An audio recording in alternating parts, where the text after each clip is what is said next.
Hi again, everybody, and welcome into MASL TV. This afternoon, the Kansas City Comets and the St. Louis Ambush renew their rivalry for the 172nd time. Alongside my broadcast partner, Eric Bergrud, I'm Nick Vassos. Eric, the Comets would have a perfect 7-0 record at home if it weren't for one team. That would be the St. Louis Ambush, who did something very trickily last time they were here. They dropped 5 guys back on defense and stymied the Comets' offense. We'll see what game plan the St. Louis coaching staff has up their sleeves today. Offensively, we know where the ball is going. A gentleman who scores 2 points a game. He's a 4-time MVP. Tell us about him. He is the king. Frank Tayu scored a big goal here last game. 17 goals on the season. They're going to play the ball through him today. Speaking of MVP, the Comets have a player who is in the MVP race, shall we say. Who's that? That's Rion Marquez. Also with 17 goals, a lot of assists. He is legitimately competing for the MVP award. We'll expect to see him get the ball a lot today, too. This is a rivalry game, Eric. Anything can happen. These two teams have different records, but you really can just toss them out. You get on the field. Everybody gets pumped up. I expect a competitive game today. Going to have a good one here at Cable Dome Arena. Stay with us right here on MASL TV. The Adirondack Apartments, the brand new apartment and townhome community, is now open in Independence and is the exclusive housing partner of your Kansas City Comets. Discover modern luxury living, from stainless steel appliances to resort-style swimming pool. The Adirondack Apartments has everything you need to live the life you deserve. Stop by or visit us on the web to schedule a tour of your brand new luxury home. The Adirondack Apartments. Ooh, it feels good, don't it? Yeah. I can't help myself. It feels good, don't it? Yeah. Check out my 2 steps. I put the moves on it. I can't help myself. Community America Credit Union, where every member feels like a star. Check out my 2 steps. I put the moves on it.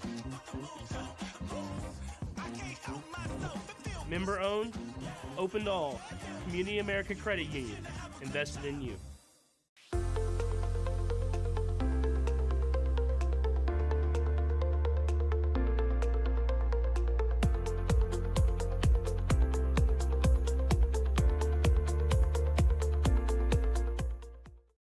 This is Kansas City.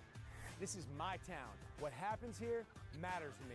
You're my neighbors, and when one of my neighbors gets hurt, I want to help. If you're hurt in Kansas City, I've got this. Call 816-888-7500. Clear vision is so important for everything I do, on and off the field. I'm Zach Reggett, forward for the Kansas City Comets. We are super excited to partner with Silverstein Eye Centers as the official eye care provider for the Kansas City Comets. I'm Dr. Steve Silverstein. We would love to show you what eye care should be. Please call us to schedule an appointment or visit our website at silversteineyecenters.com. The Major Arena Soccer League is proud to welcome you to MASL Soccer on MASL TV.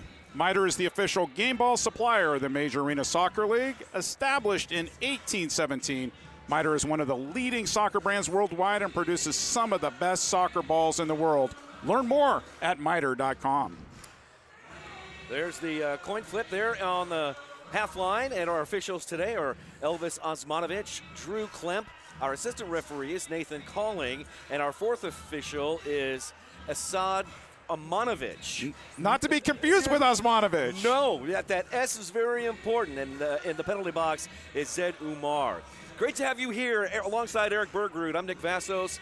Lux St. Louis was on the sidelines for us. Today is another renewal of the I-70 series. The Comets coming in with a 9-1-2 record. They are tied for third on 29 points, hosting their I-70 rivals, the St. Louis Ambush, who are 4-9-1. They sit on 12 points and in 9th position in the MASL. These games are ratcheting up, Eric, becoming more and more important. And what's the one thing that you've learned over your years in indoor soccer? The number one rule of MASL, don't expect other teams to do you any favors. You've got to earn your own points, and you can't assume that somebody's going to knock off somebody who's ahead of you in the standings. And today will be a good test because right above Kansas City, well, you've got Baltimore and San Diego. Baltimore and Kansas City there at 29 points. But if you're St. Louis, Harrisburg is at Tacoma tonight too. I mean, St. Louis needs points. They're sitting at 12. I talked to another coach this week who believes that it's going to take 24 points to get that 8th spot. So you can do some math in your head. They're halfway where they need to be if they want to make the playoffs this year. We are underway. Kansas City coming wearing blue tops, those retro jerseys from the 1990-91 season. And St. Louis coming in wearing all black tops, black shorts, and black socks. Pollo Cortez gets the start today in goal, not Paulo Nascimento. Comets moving right to left here. We've already seen a number of former Comets come into the booth and say hi to us. Here's Chad Vandergriff with a steal, trying to get it over to Zach and then take it right back by St. Louis. Here's Frank Tayu, the king. He's leading them in scoring with 26 points. He's got 17 goals. That one kicked up the field by Mo Ndiaye into open space. No other ambush player home, so Leo Acosta will gather it up for the Comets. Interestingly enough, Kansas City and St. Louis have played 3 times historically on this date, February 16th, including in that 1990-91 season, which St. Louis actually won. Now that's a nugget right there for you. Here's Nacho. He'll swing it to the near side to Rion Marquez. Marquez with a good leading pass into Leo. Leo thought about taking it off the boards instead. It gets kicked back to Mikey Lennis, and then he kicked it near side before Robbie Cristo, who's back in the lineup. He kicks it long, and that'll be a 3-line violation. Good to see Robbie Cristo back. Yeah. Horrendous injury at home against Kansas City last year. I was there to see it. Comets with a quick restart, and Elvis Osmanovic says, whoop, hold on, a little bit too quick. St. Louis with 3 in the wall. Swing it near side of Costa, a right footer. That one off the inboards comes out to Dylan Hundell. Correction, that's Jeff Michaud. Ejimadu comes up to kick it long, and that one will take a couple of bounces back into the arms of Pollo Cortez, who's 3-1-1 on the season, a 5.9 goals against, and saves 72% of the shots that come his way. Boy, that was a dangerous pass from Pino back to Ejimadu, but Comets able to get it out of their last third up to Nathan Dirtle, who we will talk to coming up at halftime. The rookie Nathan Dirtle has had a pretty nice start to his professional career after starring down at Columbia College in Columbia, Missouri. His college coach, John Klein, played for both teams. Played in Kansas City, played in St. Louis. Here's Mikey Lennis. Still has that protective wrap around his wrist. Swings it near side for Nathan Dirtle.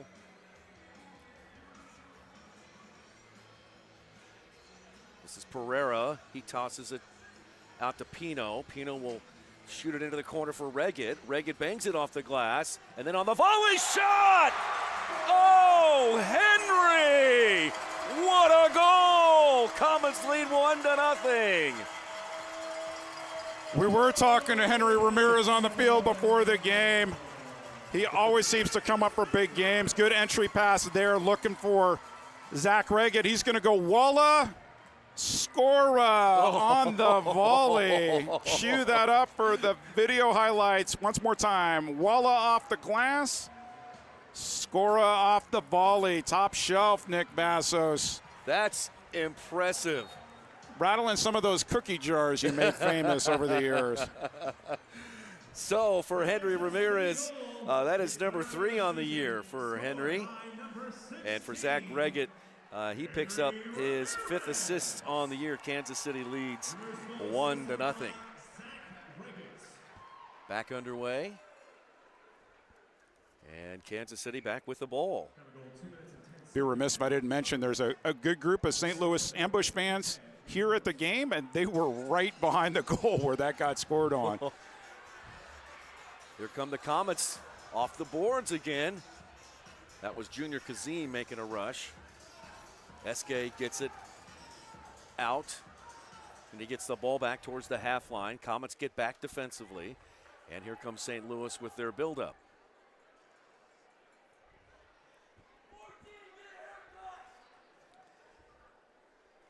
Good crowd on hand once again here at Cable Dahmer. Forward it goes to the King. Tayu flicks it back, looking for JT. Vandergriff is there. He plays it back to his keeper, and Ejimado just clears it. It's a couple risky balls that have been sent back to him, and really not much you can do with them other than just get them out of danger way. Mo Ndiaye. This one over to Ryan Keto. Comets with some pressure now. And Arreos right in the hip pocket of NDI. Leaves it back for Dylan Hundell, and forward it goes to Tayu. Frank lost the ball, and a whistle and a foul called against the Comets. MASLsoccer.com is your home for everything Major Arena Soccer League, all the latest news, leaderboards, highlights, and more. There's DeBray Holloman. His dad is here tonight on Alumni Night. He is. LeBaron. Oh, Acosta with the steal. Here comes Acosta, and the loose ball picked up by Andorreos. Andorreos shoots! Shazam! Christian Andorreos from the right side, giving Kansas City a 2-0 lead. We talked a lot this season, partner, how Stefan Stokic wants the Comets to play and win in the transition game, and you saw a textbook case of the Comets moving the ball down the field. See if we can get it on the replay. No replays right now. You just have to trust me. It was a great transition. And Andorreos coming down the right flank. Once again, going high. Comets lead 2-0. 8th on the year for Christian Andorreos.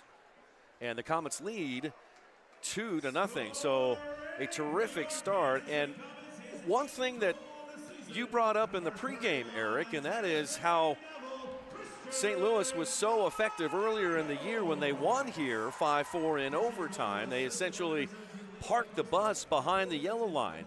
In the early stages of this game, we haven't seen that. Well, I would have been surprised if they used the same strategy 2 games in a row, but Kansas City, I think they got a wake-up call that game. You can't go into every game assuming, even at home, that you're going to win. I think Milwaukee found that out last night against the Texas Outlaws. How about that game? Congratulations to the Texas Outlaws getting a big win in Milwaukee. Eddie Puskaric has got to be happy with his side. If somebody were to tell me, oh, I saw that coming all the time, I'd be like, really? Big win for them. But, yeah, you can't take any team for granted in this league, and I think Coach Stokic has been drilling that on these guys, that we have to go in every game serious, mentally ready to play, because you can't afford to drop any points if you're the Kansas City Comets. Out to the half line to Dirtle. Forward it comes to Reggett. Reggett rolls it into the corner for Lennis. Lennis runs on it, and then looking far post to Dirtle. And the ambush defend that one well. 9 minutes to play in the first half. 2-0 Kansas City on goals by Henry Ramirez and Christian Andorreos. Big shout out to DeBray Holloman, who had a baby this week. Oh, congratulations, DeBray. And LeBaron's a grandfather. Check that out. We'll go talk with him later. You bet. I'll be sure to mention that to him. That's right. So guys whose games you've called, Nick Vassos, are now grandparents. How does that make you feel? Well, on Brian Holland's Hot Winter Nights feed, here's Marquez walking it in. He shoots, and Marquez! Rub those hands, Rion. Kansas City off to a quick start. St. Louis could use a timeout. Media timeout's not quite ready yet, but that was 4 on the goalkeeper. If you watch this on the replay, good steal from Mikey Lennis. Rion Marquez just bodies his way past Michaud, goes low to Poyo's right. Look at that. Wow, look at right that. Left foot, goal. 3-0 Comets early. 18th of the year for Rion Marquez. He is in the conversation for most valuable player. What a year Rion Marquez is having, the best in his 5-year career in the MASL. So St. Louis does not call a timeout. The Comets get the ball right back and are on the attack once again. Ramirez, marked by Michaud. Ramirez goes down, tracks back now Michaud. He's run down from behind. Vandergriff was subtle about that because St. Louis wants a 2, and he would just very deftly nudged him, and just a regular foul. Chad Vandergrift leading the league in blocks with 44. And you talked about Rion Marquez under consideration for MVP. You got to think Chad Vandergrift's going to be up there for Defender of the Year. 100%. Here's Will Eske. His brother John A. is on the inactive list, so he's not here today. Ball pinballing around just to the left of the Comets' goal and fighting for it. Taiyu gets a boot on it, and St. Louis controls.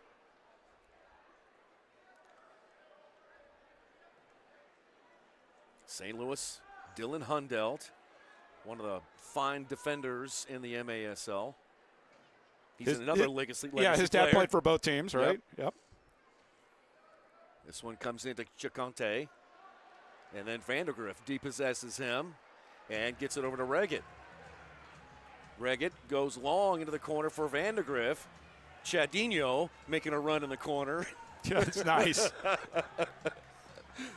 Meanwhile, Chiconte comes out with it, gets it to Eske. Eske, far side shot, save, or partial save. Ejimadu couldn't hold on. Holloman just tried to clear it safely and then knocked out of bounds by St. Louis. All right, let's take a break. We have our first timeout and 6:51 to play officially. Are we having a timeout? I believe we are. There we go. Let's go. 3-0 Kansas City on goals by Henry Ramirez, Christian Andreos, and Rion Marquez. Stay with us on 38th The Spot at MASL TV.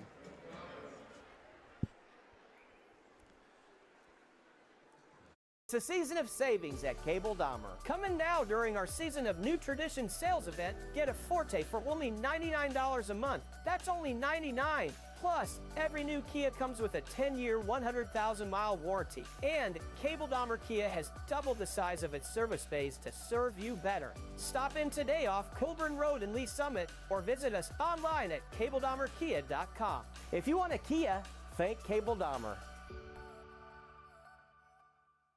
We know a place where you can drop your bags and relax your mind. It's a place where you can unwind and unplug while staying connected, where having a lot on your plate is a good thing. And 5:30 Kickback is all about kicking back. Yeah, we know a place, and we know you'll love it too. Drury Hotels. Travel happy.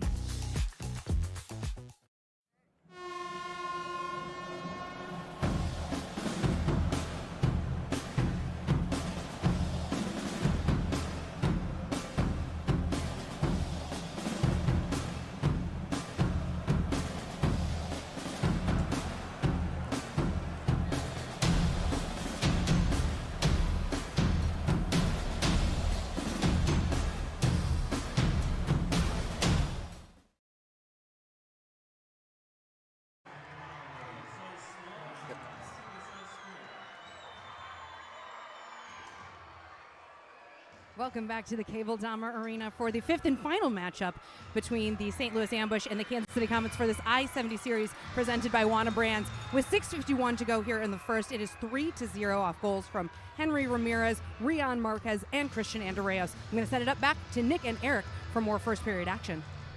All right. Hey, Lux, I'm going to take this opportunity to thank both you and Eric. Last week in my absence, both of you guys did a great job. And just want to say thanks to you and the entire staff for making it work. I was ill last time against the Sockers, and I couldn't be here, but you guys stepped up strong and did a great job. So thank you very much. If you had to pick one team in America not to be partner, one team in America. I was chewing my arm off. I wanted to be here so bad. I only mentioned the 16-time champions. How many times? Well, that's one of the reasons I wanted to be here. I wanted to see you, poking the bear a little bit. Lux was terrific. I found myself after the first goal. It's like, oh, now what do I do? Ruggles scored early, and oh. All right, action back underway. Kansas City is moving it right to left. Leo Acosta, All-Star Acosta, voted on by the fans. It squirts out to Palmer, who got a touch. 3-on-1 opportunity. Here they come. Ambush and Taiyu down the right side, going far post for NDI. A little bit behind him. Kansas City gathers the ball. They get it out of their last third. Acosta dances with it and then heels it back to Ejimadu. How good has Ramon Palmer been? Oh, he's been so consistent. I called him the foundation earlier this season. It's just been terrific. Both sides of the ball. Player of the match last game and post-game interview sitting down. He was a little tired. Lennis on back to Pino. Dirtle and then Reggett. Some good ball movement here by KC. Nacho lost the handle on that one. JT Thomas kicks it back nearly the length of the field. Pino and then forward into the center circle. Comets looking to control. We have 4 minutes and 46 seconds left in the first quarter. Comets lead 3-0. Here's Marquez. Turns and faces, shoots. That one left. And then a header on back to Pollo Cortez. Cortez with a good, he's got a strong arm. On out to Araujo. Pollo really impressed in Kings League World earlier this year. Made a name for himself worldwide. He was always good with his first stint with St. Louis, with the Texas Outlaws. Played a little bit, even if you remember, for the San Diego Sockers. I think Boris Pardo was out. Mm-hmm. Yeah, don't let his size fool you. He covers a lot of ground. Good keeper. And like Paulo, he can score too, so you have to keep an eye out on that. Dylan Hundell goes far post looking for Taiyu. Could not find the connection there. Niamsi sends one in. Ejimadu off his line to head it away. Michaud now trying to settle the bouncing ball on the blue turf. Andoreo strips him of the ball. Christian comes back the other way. Here come the Comets. Andoreo's trying to slot it over to Henry Ramirez. Knocked away on a good defensive play by Niamsi. Interesting, speaking of defense, is watching JT James Thomas drop back on Marquez. That's very much a tactical decision there. We'll see how he hangs defensively. Vandegrift looking downfield. He has options to his left. Ejimadu takes that one, and then send it into the left wing corner for Reggett. Zach with Christian Briggs right in his left pocket. He turns, he fires. Pollo Cortez, full extension save. That was on target. Good turn there by Reggett.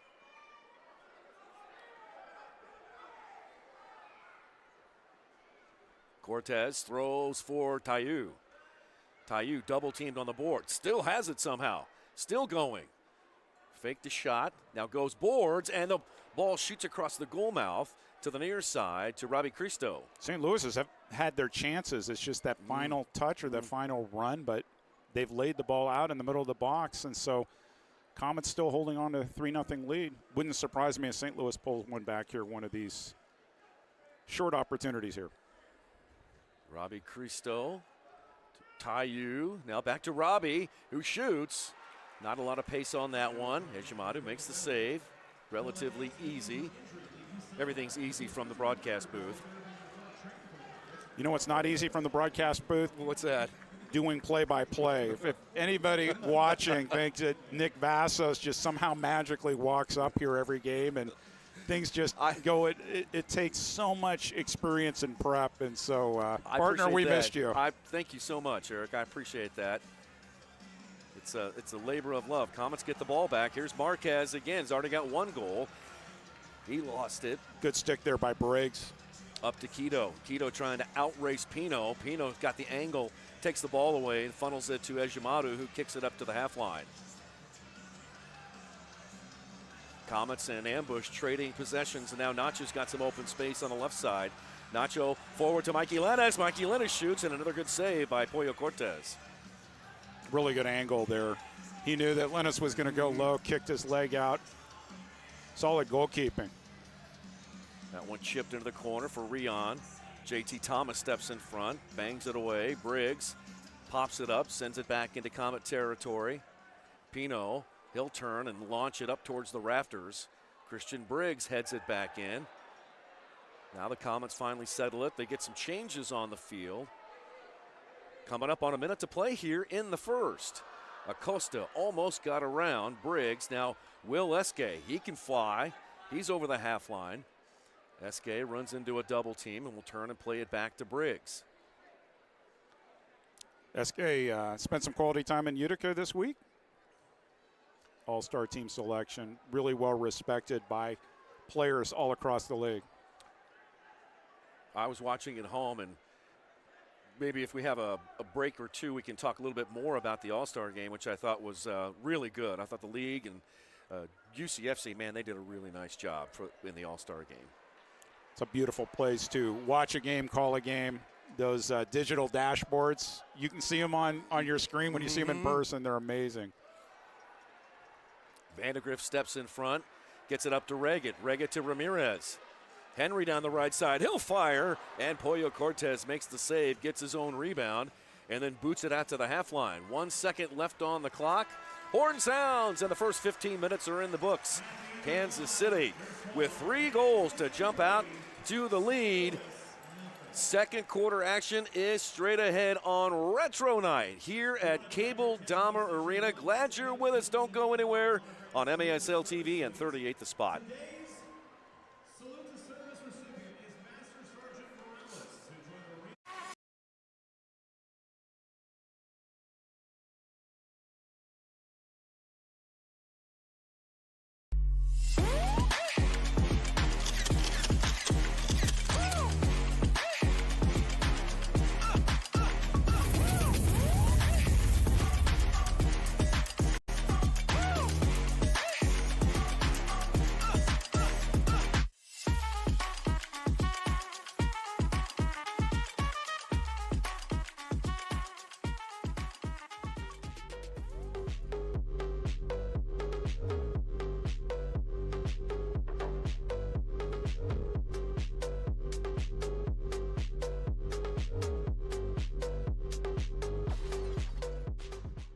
Daytech is an IT enterprise infrastructure provider covering networking, security, and more. Email us at sales@daytechinc.net to learn more about Daytech.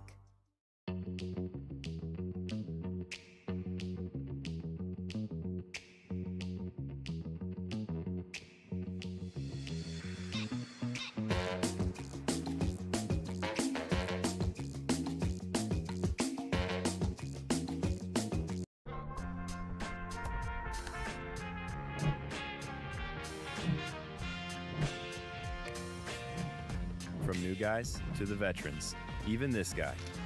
At Community America, every member feels like a star.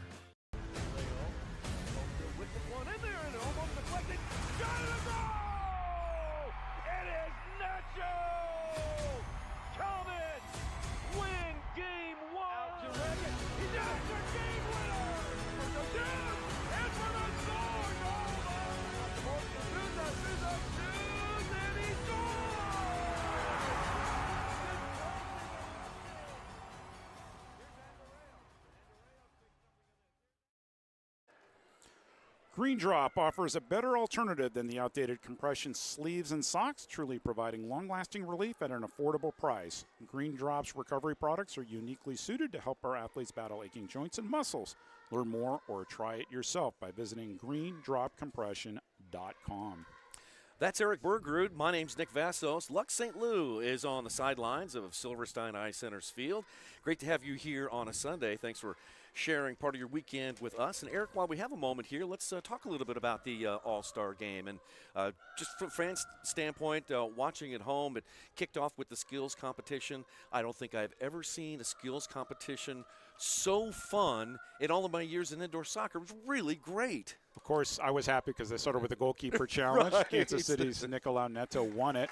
And I told all the goalkeepers that morning we were doing walkthrough. Whoever wins has bragging rights for the whole team, for the whole league. The skills course was fun. Yeah, that was really fun. The shootout, a lot of goalkeeping in the shootout. And then the crossbar challenge wound up being more interesting than they thought because they tested it the week before with their M2 team just to figure out, okay, how long is it going to take to do the 3 different spots. And it just took a little longer than they thought in the All-Star game, but no, it was a great time. And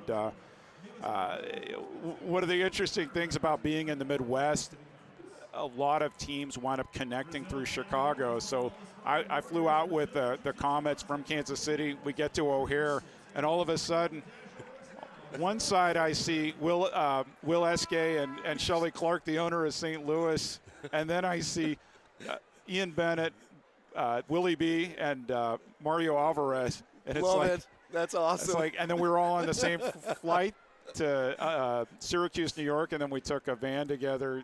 Most of us did to the hotel. It was a great experience. But UCFC, that's my second time now at that arena. They have not only the digital dasher boards, but they have a new turf system that's not like anybody else. It's like rectangle squares that you can plug in and out. Oh, wow. So it looked great, and the game, the actual All-Star game. There's Robbie Cristo. Did it go in? They say no, it didn't cross the line Drew completely. Klemp is there. We'll see if they try to challenge, but Klemp was on the line, and so I would hold that flag since the referee was right there. Really good chip over the goalkeeper too, and just was not meant to be for the ambush. Are they going to challenge? They are going to challenge. It's going to be an officials challenge. This will be interesting because Drew Klemp was right there, so you couldn't have gotten too much closer. It'd be interesting to see what angle we have here on video review. Elvis Osmanovic and Drew Klemp are our two officials. And it has to be conclusive. That ball has to be over the line, and we'll see what kind of angle we get. And this was official challenge, not St. Louis bench did not throw their flag.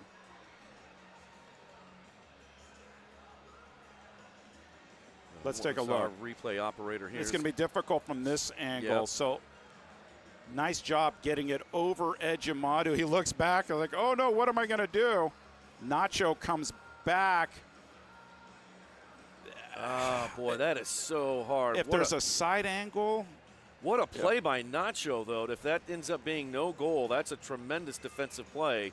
Part of the problem is it never hit the ground, so it's hard to see where it actually is. Now, let's see here. No, I don't know if we're going to be able. This one's not going to help either.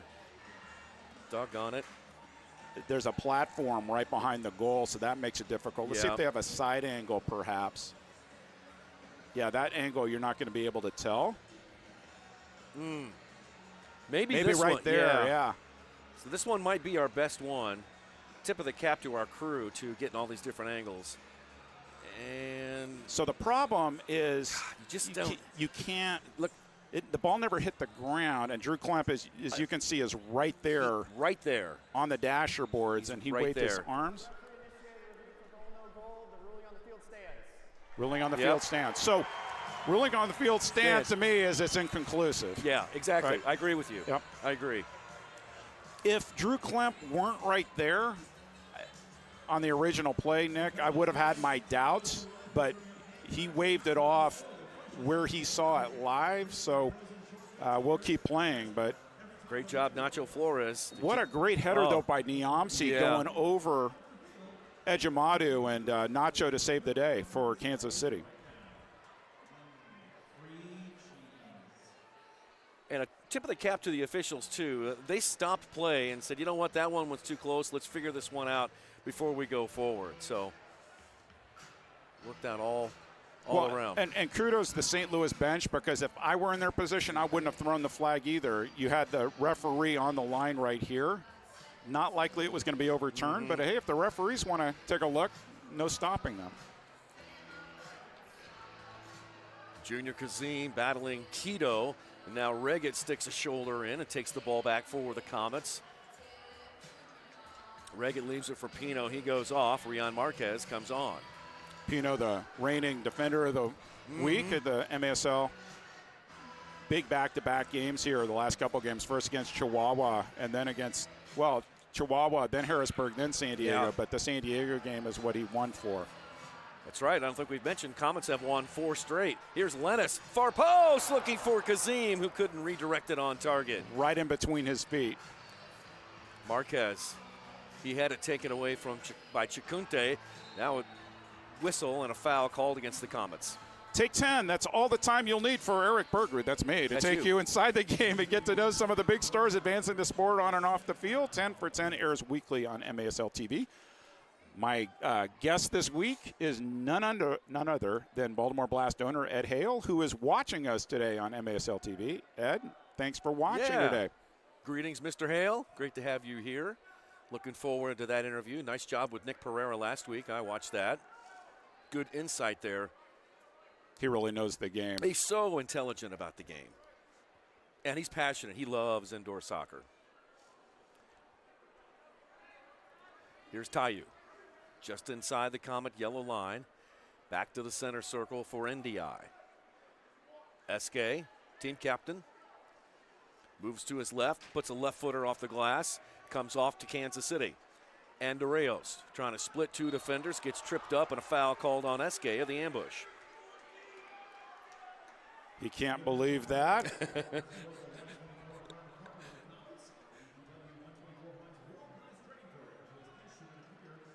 Comets, one game this weekend. They'll have two in Harrisburg next weekend.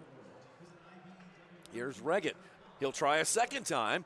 Pollo Cortez had to go down to stop that one. Now Vandergrift goes off the boards looking for Palmer as it deflects back in, then cleared away. Tayu's got some open space. Acosta slams the door quickly and knocks it away. Acosta is so fast and doesn't get credit for it. I watched him at the All-Star game on Wednesday, and he was moving the ball past some of the best players in this league. Here's Acosta. He's got it. Tried to flick it back for Dirtle, and it's taken back. Now Vandergrift steps in. He picks it off. Nacho, a soul roll, and over to Reggett. Reggett goes off. Rian back on. Here's Nacho.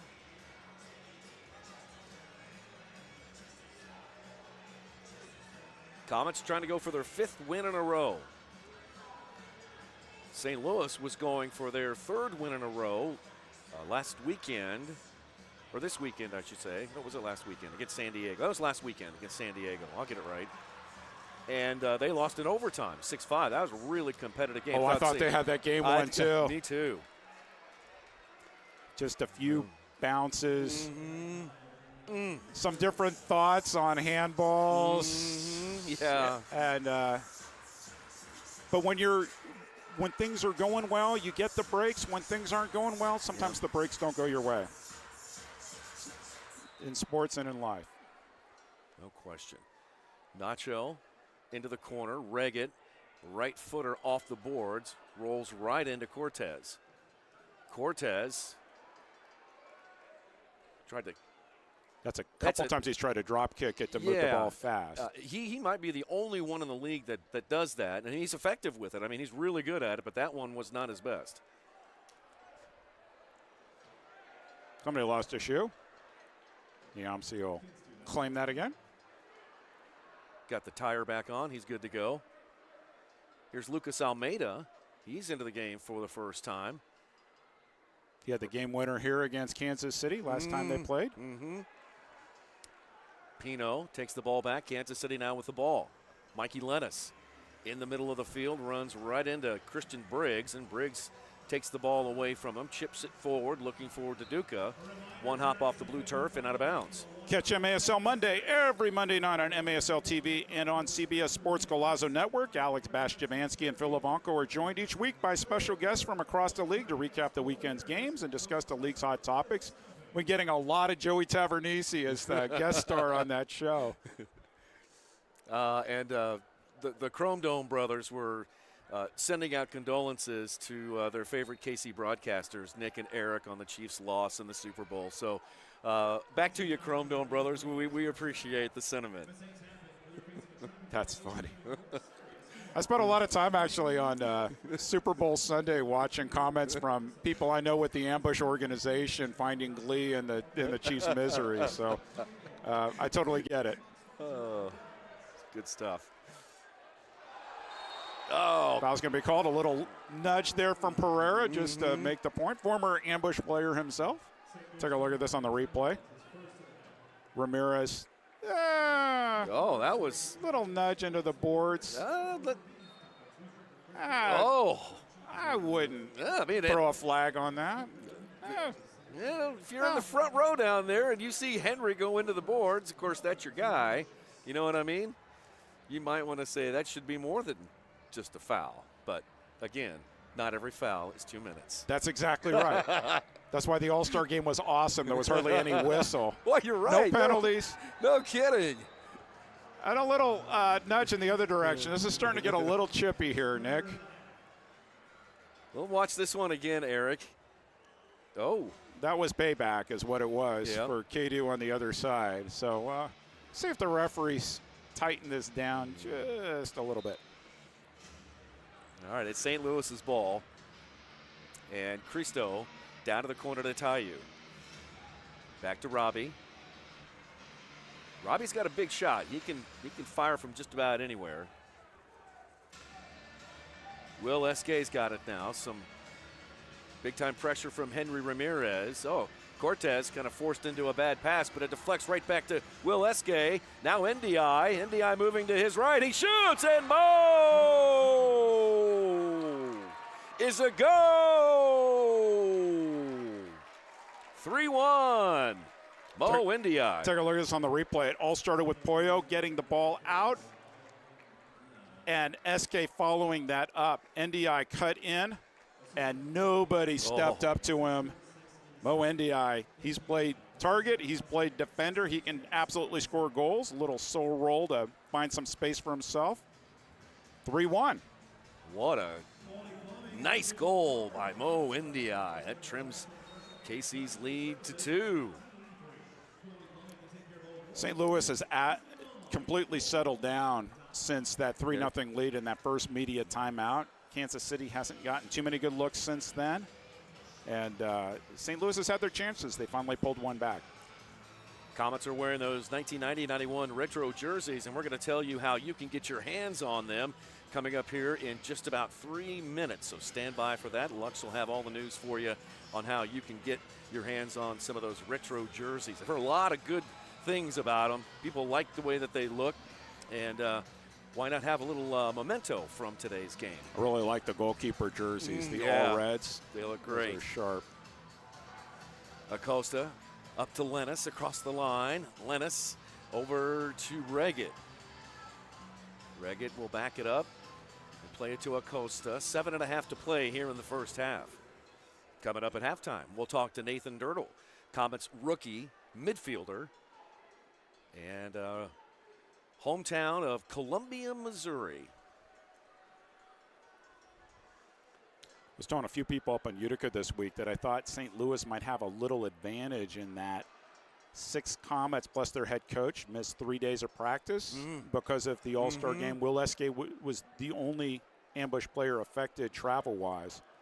So they've had more reps in practice as a team than Kansas City has, and we'll see if they can take advantage of it. We'll see what it looks like in the second half. Nacho and Tayu going at it. Great sportsmanship there between those two veterans who have been at it for a long time.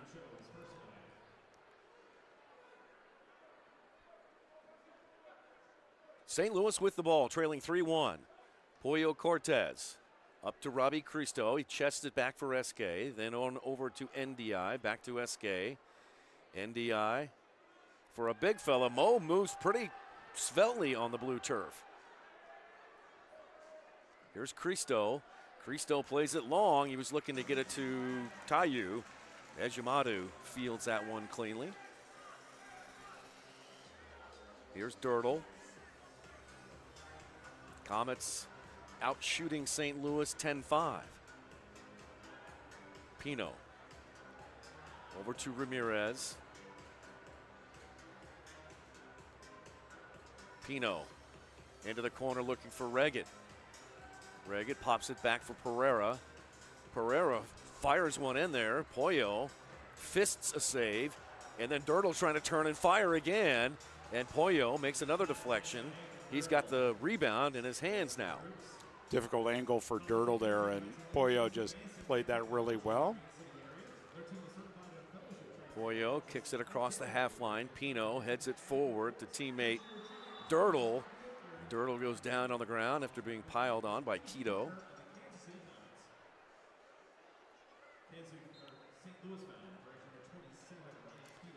Comets get fresh legs out on the field. Nacho to Kazim. Now near side, Pino.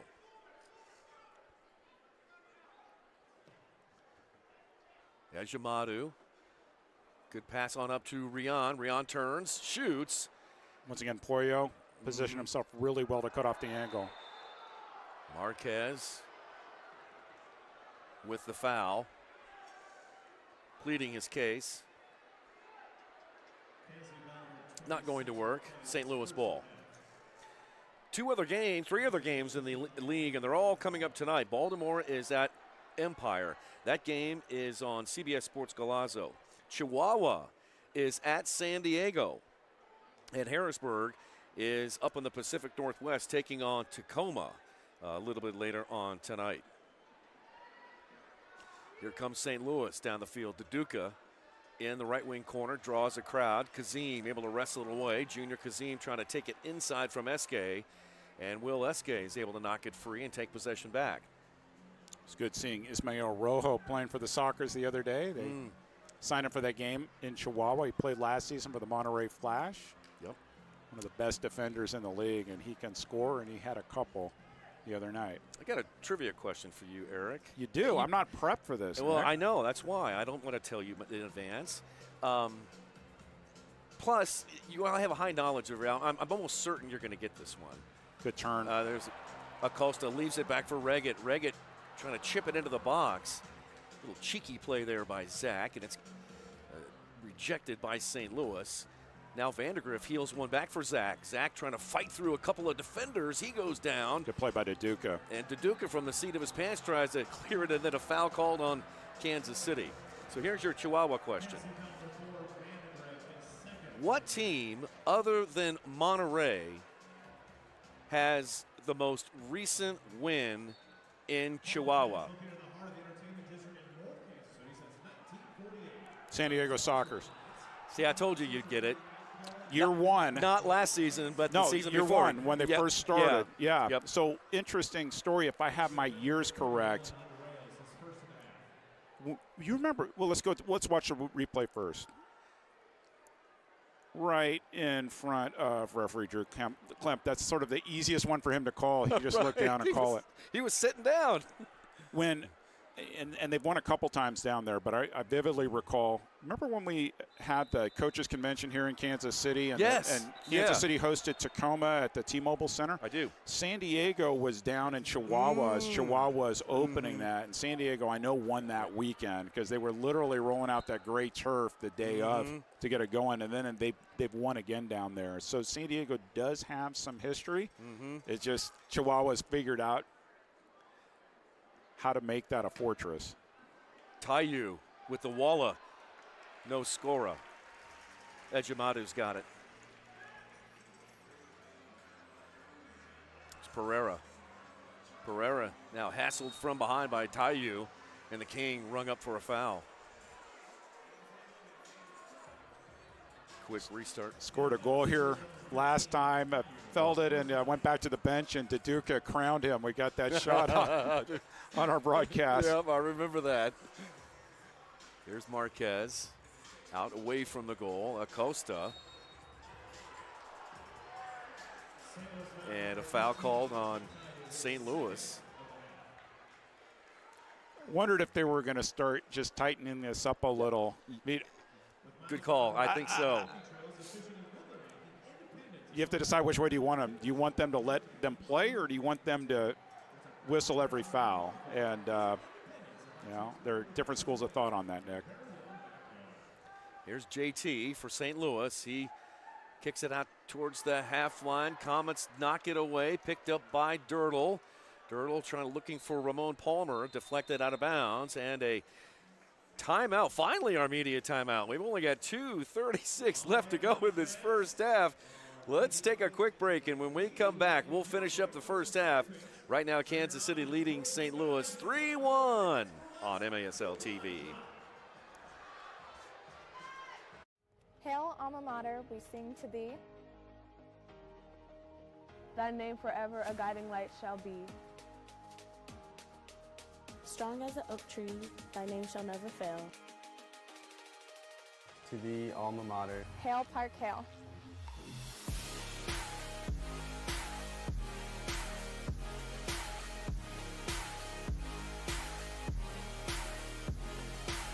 We are.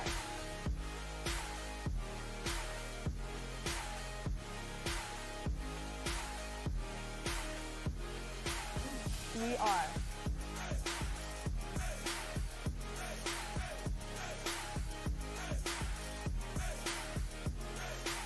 We are.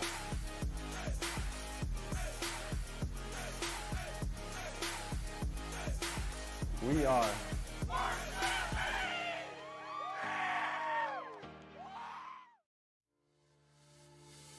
The Adirondack Apartments, the brand new apartment and townhome community, is now open in Independence and is the exclusive housing partner of your Kansas City Comets.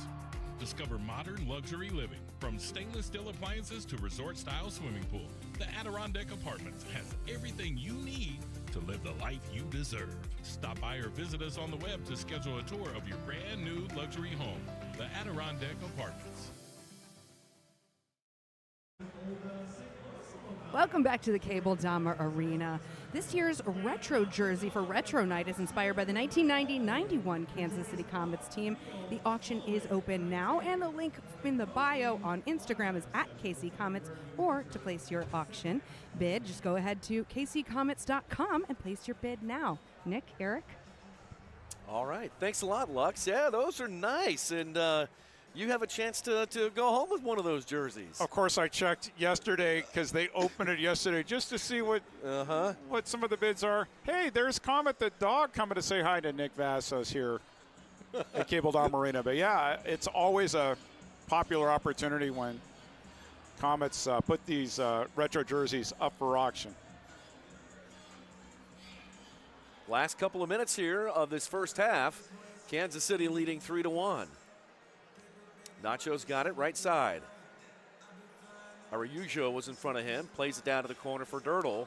It got away from Nathan and rolls into Pollo Cortez of the ambush. Speaking of jersey auctions, did you happen to see the Tacoma Stars Valentine's Day specials? Oh, those hearts were on them. slick. Yes. Those were really nice.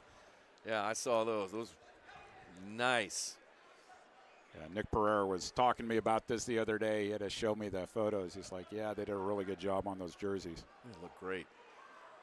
Pino was trying to get it to Palmer, but Niamsi steps in front, wins it, and then up to Eske.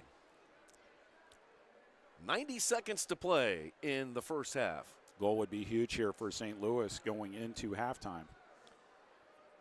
Pressure from Kansas City. Trying to get the turnover. Nacho now attacking the goal for Andreos. Andreos tried to go Wallace Scora.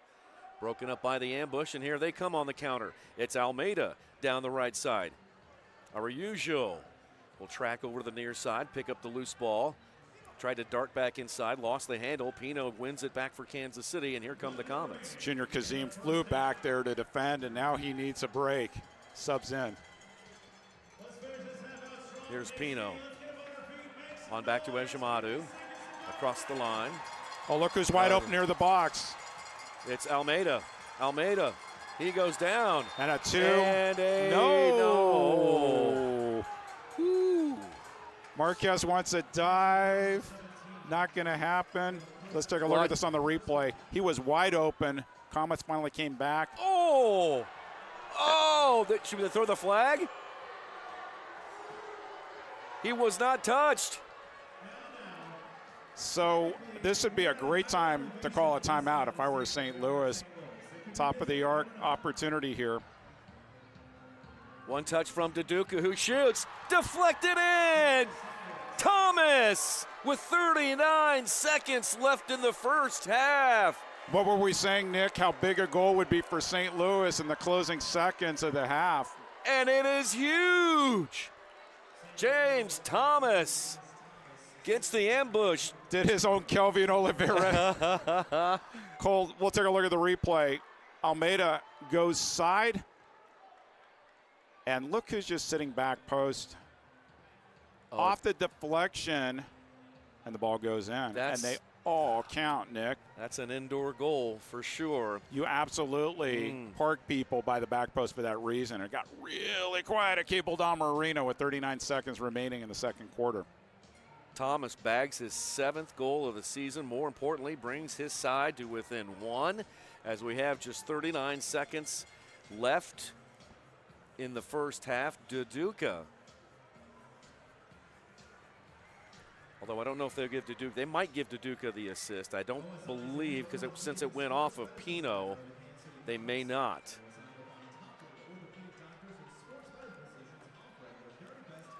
That's my cue to get on to MASLsoccer.com and look at how it was scored. We've got what would be the delay right now? I wonder if that's just it. They're trying to figure out who got the assist. Yeah, Duduka got credit for the assist. Okay. From JT. Oh, JT goal, Duduka assist. Number 5 for Duduka. I guarantee you, Coach Stefan Stokic is not happy, and I don't miss having to go down on the field when it's been a rough second quarter and having to interview him. Lux, you have all my full faith that you're going to come up with some awesome questions for him here in a moment. No pressure, Lux.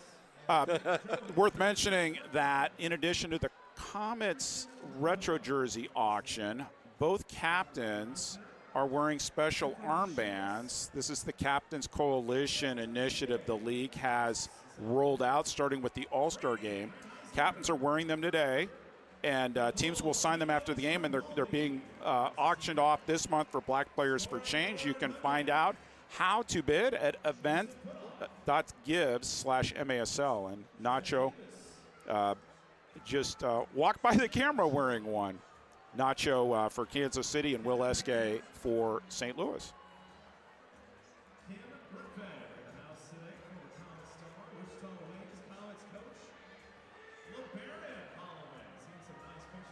Also, since it is alumni night here, we've had several alums come through the broadcast booth here. We saw Nate Hauser. Getting really chummy with you, Nick. Yes, gave him a big hug.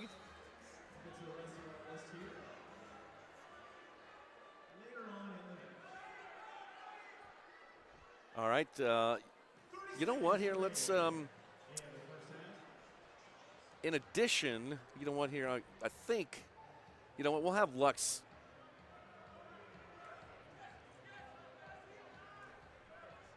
Let's get this second quarter here finished here. We got 14 seconds left.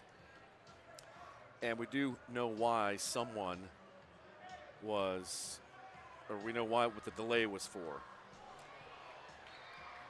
Couple seconds left here, 1.2 seconds left, and we will be headed to halftime.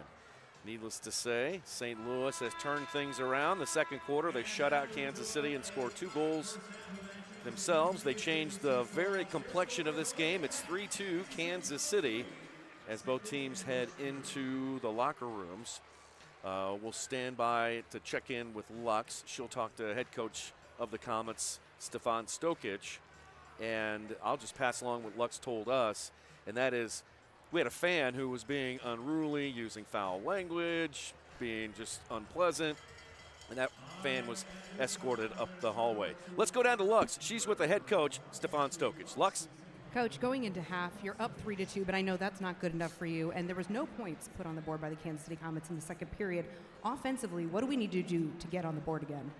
I think we need to have a little bit more movement. I think we got a little bit static there for a second when we got up 3-0, and we kind of let back. The other thing would be is to keep the ball a bit more, be a little bit more patient, and put our chances away. Defensively, what do we need to do in the second half to shut the ambush down? I mean, we have to keep pressuring them, getting in their faces. I think that when we step back, often we give them too much space. They get comfortable playing. But I think, defensively, we have to make sure we win our individual battles. Thank you, Coach. All right, Lux St. Louis with head coach Stefan Stokic, and we are at halftime. On the way for halftime, we're going to chat with Comets rookie midfielder Nathan Dirtle. We'll take you around the MASL with Alex Bashavansky. Eric and I will be back to recap the first half. We're at halftime. Kansas City 3, St. Louis 2.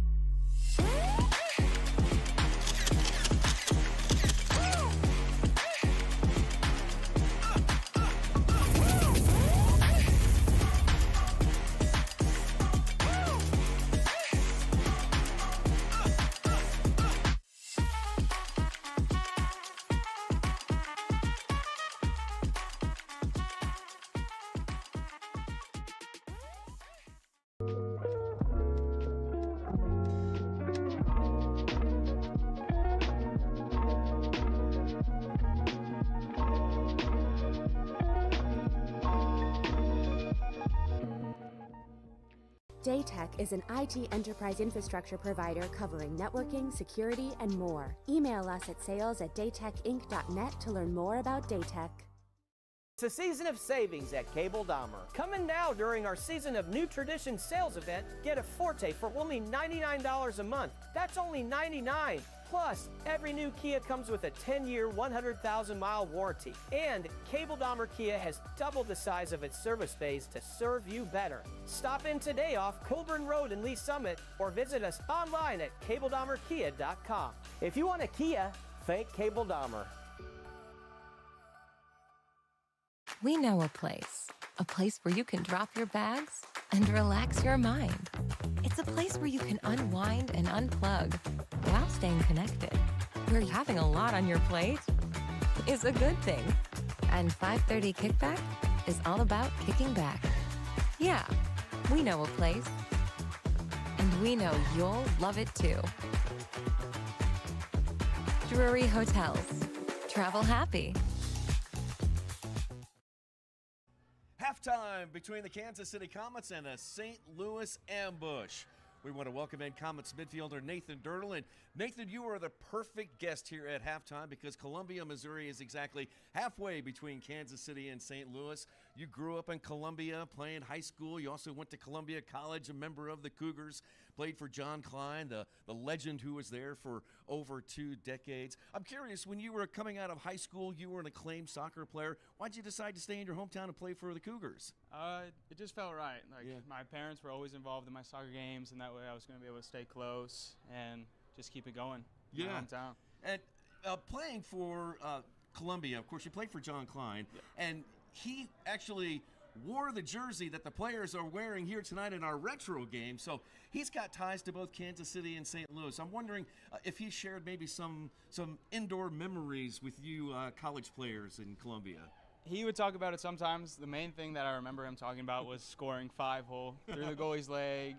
He always mentioned how the hard work, the work rate was intense and indoor. But yeah, he would talk about it sometimes. Did you ever 5-hole a couple of keepers in your college career? Yeah, I must have, surely.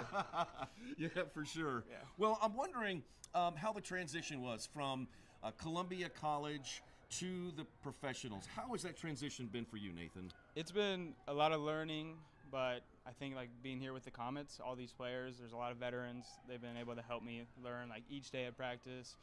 The head coach has been great. Everybody's been great in helping me learn. So it's been going good. Boy, I tell you, you opened your scoring account with a real banger.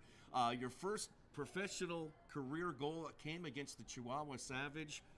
Big crowd, big game, big moment. What was that like as a professional?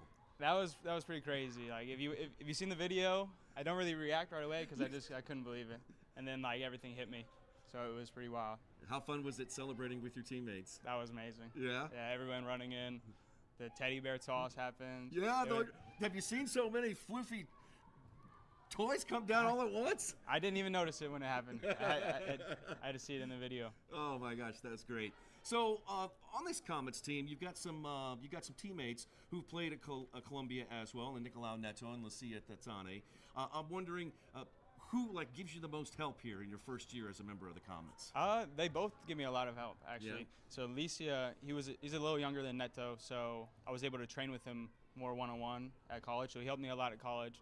And Neto, I've always looked as a leader, so he'll give me a lot of help too, especially at the games. Always commanding things. Oh, that's great. Well, it's been a lot of fun for Eric and I to watch you early on in your career. We wish you the best of luck the rest of the way. Thanks a lot, Nathan. Thank you. That's Comets midfielder Nathan Dirtle joining us here at halftime. More from Kansas City and St. Louis coming up next.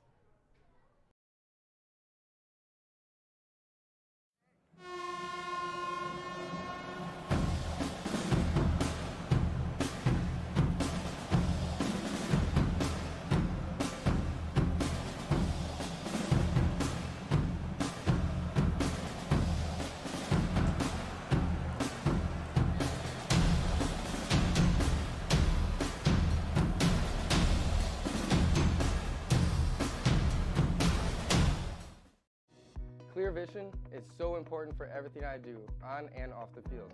I'm Zach Reggett, forward for the Kansas City Comets.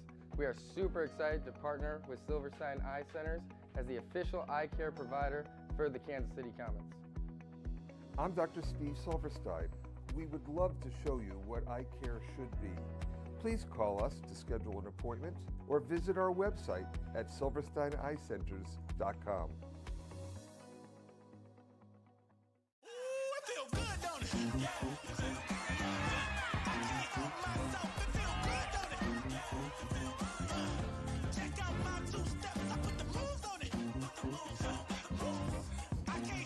Community America Credit Union, where every member feels like a star.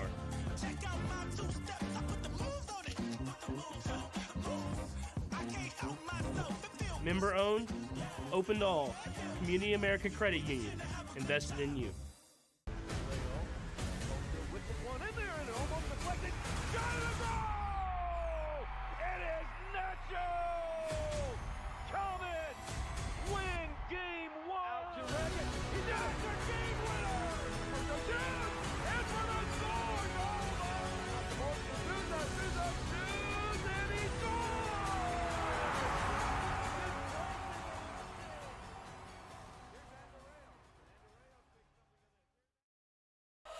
Shoot! He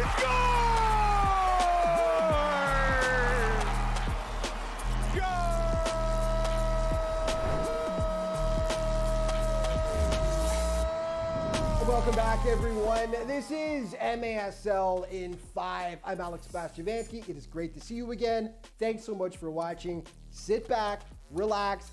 5 minutes is all I need to get you caught up on all that's gone down in the league over the past week. Brian Miller, a multi-sport official, quite talented baseball umpire, as I understand it. And right off the jump, a goal. And guess who? It's Kelvin Oliveira. The MASL All-Star Game went down Wednesday night in Utica, New York. Team Kelvin Oliveira taking on Team Nick Pereira, the league's brightest stars, all under one roof. Yes, Marco Fabian was there as well. And of course, UCFC's own Kelvin, who, as you saw in the first clip, opened the scoring just a few seconds in. The crowd at the Adirondack Bank Center was treated to a fabulous night. Alex Sanchez of the Milwaukee Wave made it 2-zip Team Kelvin a few minutes later. Of course, no chance Nick Pereira was going to be left off the score sheet in this contest, though. He drew his side to within 1 goal 5 minutes later. But on this night, like so many others this season, it once again belonged to the Brazilian maestro, Kelvin. It is 2-1 Team Kelvin. Kelvin in the attacking third, from his left to his right, and he scores a banger. 3-1 Team Kelvin, he's got 2. Oliveira with 3 goals plus a helper. He was the game's MVP as Team Kelvin took down Team Nick Pereira 7-3. And before the All-Star Game, the skills competition went down, featuring all kinds of fun stuff, including a goalkeeper battle, a relay race, shootout, a crossbar challenge. Mario Alvarez hit the winning crossbar for Team Kelvin as they emerged victorious in the skills competition. What a great celebration of the indoor game it was in Utica. A few games from last weekend to tell you about. San Diego and Kansas City. The Sockers came into this one on a 10-game win streak. That streak is no more as the Comets emerged victorious 9-6. The next night, a dangerous St. Louis team that's battling for a playoff spot gave the Sockers all they could handle, pushing them to overtime before Sebastian Mendez killed their upset hopes with the golden goal to win it 6-5. And Baltimore was visiting Utica. We were all set for a back-and-forth clash. That never panned out. UCFC opened a lot of eyes by spanking the Blast 8-3. Baltimore had been riding a 9-game winning streak. Milton de Andrade was the game's first star with 2 goals plus a helper. Your players of the week, your goalkeeper, Andrew Coughlin, defensive player, Guerrero Pino, and offensively, he is a regular on this list now, Kelvin Oliveira. We're going to start with him. Once again, a spectacular week for Kelvin. 7 points, 5 goals, 2 assists for the Brazilian magician in 2 UCFC wins. Defensively, Pino from the Kansas City Comets. He had 7 huge blocks in that big Comets victory over the San Diego Sockers. And in goal, Andrew Coughlin, absolutely solid for the Blues in 2 wins, picking up 20 saves and adding 2 assists as well. Your plays of the week now. The pass, looks forward. Calvin Oliveira all alone. Oliveira saved by Rodriguez. Possession through now into the feet of Powell. Powell back heel towards Romero. His second of the night. Really? Although miscommunication right now, the Stars only have 5 on the field. It doesn't matter because Matt Brame has found the back of the net. Down. What a goal, Charlie Gonzalez. SK gets through. Chile!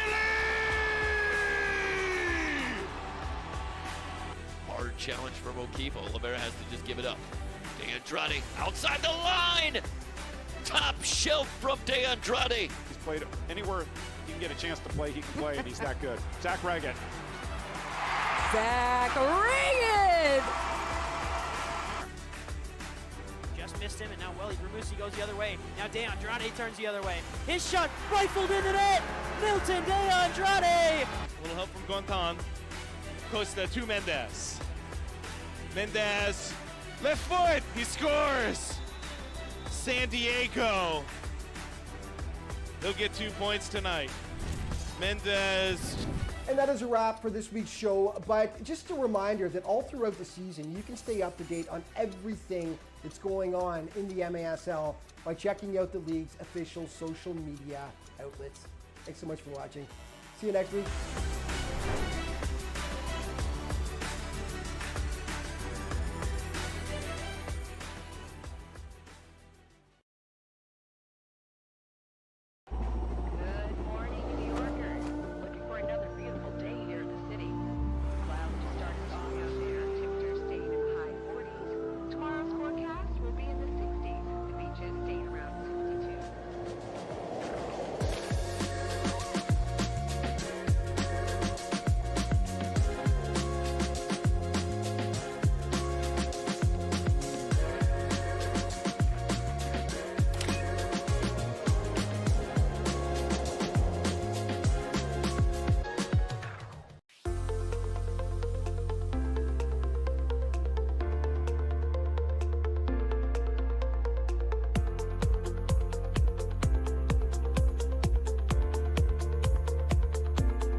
Daytech is an IT enterprise infrastructure provider covering networking, security, and more. Email us at sales@daytechinc.net to learn more about Daytech.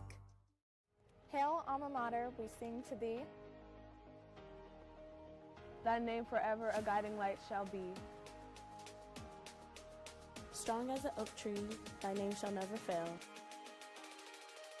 To thee, alma mater. Hail, Park Hail.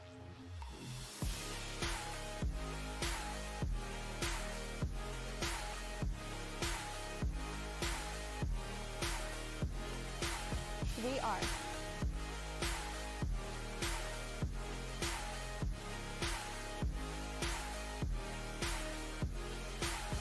We are.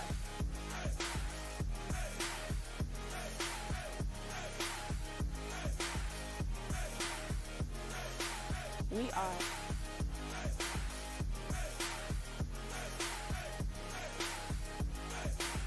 We are.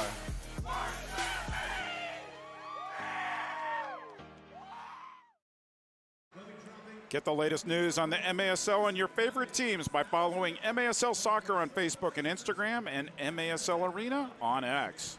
Alongside Eric Bergrud, I'm Nick Vassos. Lux St. Louis on our sidelines. We are at the half. Kansas City leading 3-2. All Kansas City in the first quarter, all St. Louis in the second. Let's show some highlights of the first half here. We've had a very competitive game in this rivalry game. This was in the first quarter, the first goal of the game, and boy, this was a banger. Henry Ramirez, Wallace score a goal. Off the glass, full volley, nothing Pollo could do. 1-0 Comets. Boy, that is a quintessential indoor goal, isn't it? Just awesome. 1-0 Kansas City after that one. Then we missed the Andreas goal, but this is the Rion Marquez goal. Goes right to left, goes low, and at that point, 3-0 Comets. And it looked like at that point they were off to the races, but Pollo really stepped up big. He's saving them high, he's saving them low. And speaking of saves, off the line, Nacho. Niamsi thought he had a goal there. It was reviewed. The ruling on the field stood. Good job by SK stepping up here. Looks near side for NDI, who's going to soul roll it, go top shelf, 3-1, and the ambush were coming back at that point, Nick. This last goal is quintessential. A lot going on here, Eric. Take us through this last St. Louis goal. So a foul's going to be called on Leo Acosta. Daduka off the deflection, JT scores. But right before this play, and we'll take a look at it one more time, JT, the right place you want to be, back post. Leo Acosta got called on a foul on Lucas Almeida, and Comets players thought that he took a dive on it. But because it wasn't a blue card infraction, the Comets could not challenge it. And so it led to a top-of-the-arc restart. They scored. If Acosta had been called for a blue card, there is no doubt Kansas City would have challenged it. And then the referees would have decided, was Lucas Almeida actually fouled in the first place? But since it was a common foul, it's not challengeable. And so St. Louis takes advantage of the top-of-the-arc restart, and it's 3-2. And we have a goalkeeper change at halftime here, Nick Vassos. Pollo Cortez out and Paulo in. We've been seeing this a lot of St. Louis. Yeah. They're starting to play like the Empire Strikers, where you never know who's going to be in goal at any given point. But strong first half there for Pollo. And Paulo, we know he loves to play at Cable Dahmer Arena. Does he ever. Well, we are set up for a terrific second half, folks. Kansas City has the ball to begin the third quarter, and they'll move it right to left. Crowd getting behind the hometown team. Comets lead by 1. Ejimadu with the ball. He plays it out to the half line. And Reggett thought he was fouled. The crowd is so loud in here, I'm not sure we could even hear a whistle. They always do this beginning of the third quarter magic minute, and Kansas City almost scored it last game. Oh, here's a chance. Kansas City down to Ramon Palmer, just wide.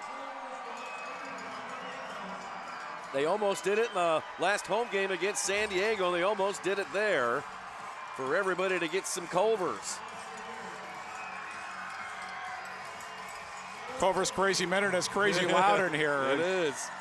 Almost a goal there for Ramon Palmer. Now over to Esque. Esque driven down to the ground by Acosta, and a foul called on the Comets. Acosta's like, I thought I shouldered him, and Drew Klemp said, oh, no, you didn't. Free kick for the ambush. Subscribe today to MASL TV on YouTube. You'll find game rebroadcast, MASL shows, highlights, and more.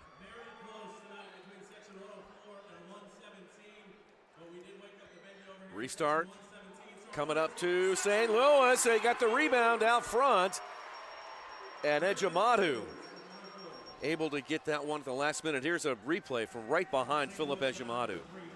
Standing tall and almost an indoor goal. Oh. How many times have we seen the ball just ricochet off a defender just this season alone, Nick? So many times. Vandegrift on up to Marquez. Marquez flicked it on, maybe looking for someone making a cross. Nobody there. The new goalkeeper, Paulo, has it. Ambush, trying to get it out of their last third. For Paulo this season, he is good step there by Ejimadu. He's 1-8, and his goals against average is 6.9. Certainly not up to his standards, but good job by Ejimadu reading the ball coming into Lucas Almeida. Comets a little out of position defensively. It's 2 opportunities in a row there for Lucas Almeida. Eric Pereira shaking up on the field, holding his right ankle. St. Louis foul number 3, Briggs, second of the half. And Eric up on his feet. Here's another replay of it. He did get locked up. Looks like that might have been Niamsi, maybe. Anyway, KC's ball. Forward it goes to Reggett.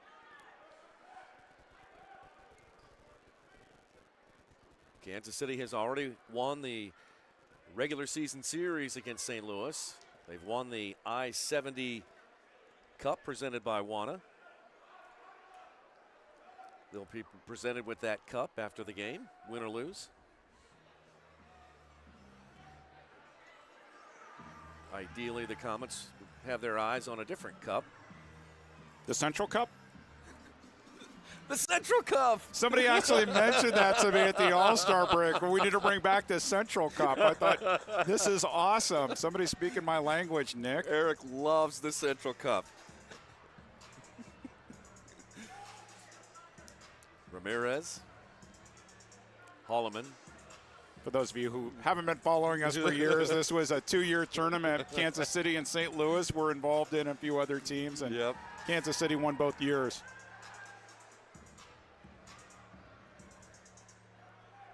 Rian with Niamsi right behind him. Back to Pino. Pino looked inside, played it near side for Kazim.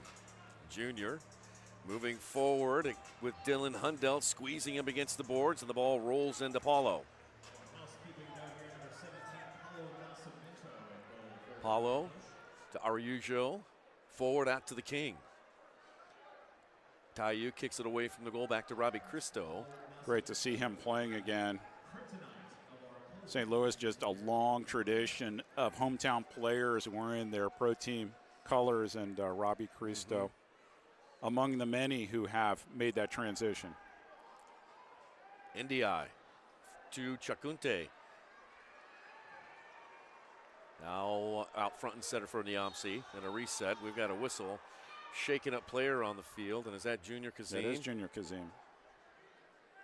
Junior plays with such ferocity and intensity, but looks like he's going to be all right. Take a look on the replay here. He came in behind Chacunte, and then Chacunte runs him over. Yeah, going for the ball. Yep. Yeah.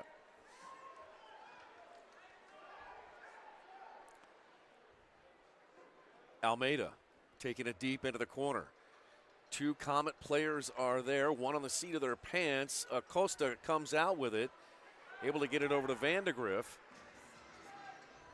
Zach Reggett was running on and was alone at the other end of the field, but the Comets didn't see him down there. NDI is chasing Zach around. Here comes Zach with the ball, and NDI sets up in front of him. Right side for Vandegrift. Now Reggett. Zach. A little bit too high. That one out of bounds. MASLsoccer.com is your home for everything Major Arena Soccer League. All the latest news, leaderboards, highlights, and more. And I spend entirely too much time on it all week, Nick. if that's such a thing.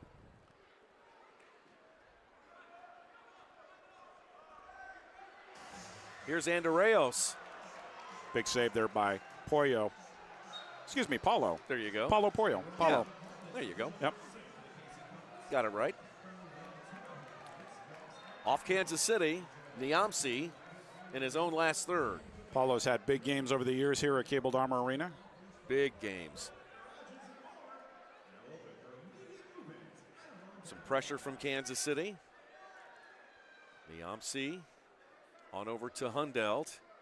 Dylan Hundelt plays it out front. Eric Pereira runs onto that one. Pinballing around, and that one goes off of, well, they're going to give it back to. Everybody on the ambush bench calling for a handball 2-minute penalty here on Pereira. We'll take a look at it. Right there. But they give the ball to Kansas City. Called a foul just right before that, split second before. 3-2, 9.5 to play. Pino runs on that one What from a distance. save. Wow, what a strike by Pino. That was in three-point land, Yeah, Nick Vassos. sure was. That was almost halfway between the half line and yellow line. 75 feet away, and Paulo rose up to get a piece of that one. I don't care what his height is. I don't care what his age is. He makes some of the most acrobatic saves. When he can see the ball from distance, he can get up high. Here's Niamsi racing down the left side. Niamsi shoots, and Ejimadu makes the save. Keto out with the rebound for the ambush, and a foul called on Nathan Dirtle. They'll reset the ball on the far touchline. Here comes Deonce in that. What speed. That does actually look like Vandegrift. Yeah, I think you're right. Cleared that out. Chalk up another block for Vandegrift. He's been terrific on the back line for the Comets this year. Briggs, forward for Taiyu. Taiyu had a couple of goals last time these two teams got together, or the game earlier this season, I should say. Here's Thomas. His pass deflected by Lennis. Dirtle with a header. Couple of bounces. And Andreos, couple of touches with the and a third touch. Now moving to his right. On over to the corner to Lennis, and it looks like the Comets will reset. Lennis goes off. Ramirez comes on. Kansas City continuing to lead 3-2. Kansas City scored 3 in the first. St. Louis scored 2 in the second. So far, no scoring here in the third. These two rivals, I-70 rivals, playing in their 172nd match. Vandegrift, a St. Louis native, on back to Nacho. Now near side for Nathan Dirtle. Forward it comes to Zach Reggett in the left wing corner. Reggett taken down. Foul called. Comets going to get a good restart here. Reggett wants the ball. Comets need a few changes there. Get the right personnel on the field. Nacho will stand over the ball. Mikey Lennis, Leo Acosta, and Zach Reggett on the back line. Rion Marquez there at the back post. Leo and Zach are going to trade positions. Back to Lennis. He ran up on that one. It was blocked. Whoa, Acosta with an absolute laser. Acosta trying to come up with the rebound. Now Robbie Cristo fires from the half line. Ejimadu is there, and he'll kick it long. Marquez with a header. Lennis saves it. Kansas City on the attack. Nacho goes off the glass. Lennis flashes in. Could not put a boot on it. Now Reggett drives one in there. Off the boards to Marquez. Turns, fires. Save. Paulo. The turn was great. Didn't have any pace on that shot. No problem there for Paulo Nascimento. Paulo throws it long. That one headed out of bounds off of KC. And we've got our timeout. So let's take a break here. We got a good one going in Kansas City. 6:48 left to play in the third. Kansas City Comets 3, St. Louis 2. We'll be right back.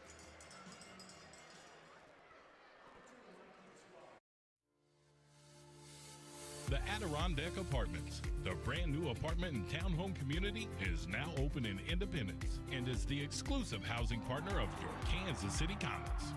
Discover modern luxury living, from stainless steel appliances to resort-style swimming pool. The Adirondack Apartments has everything you need to live the life you deserve. Stop by or visit us on the web to schedule a tour of your brand new luxury home. The Adirondack Apartments.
Welcome back to the Cable Dama Arena. It's not just retro night, it is also the I-70 indoor soccer reunion, and I'm up here in the suite with some of our absolute legends of the game, both from St. Louis and Kansas City. This is a storied rivalry that goes back eons and eons. So if you want to get a look at these gentlemen, these are our legends. Gentlemen, how do you feel about the game so far?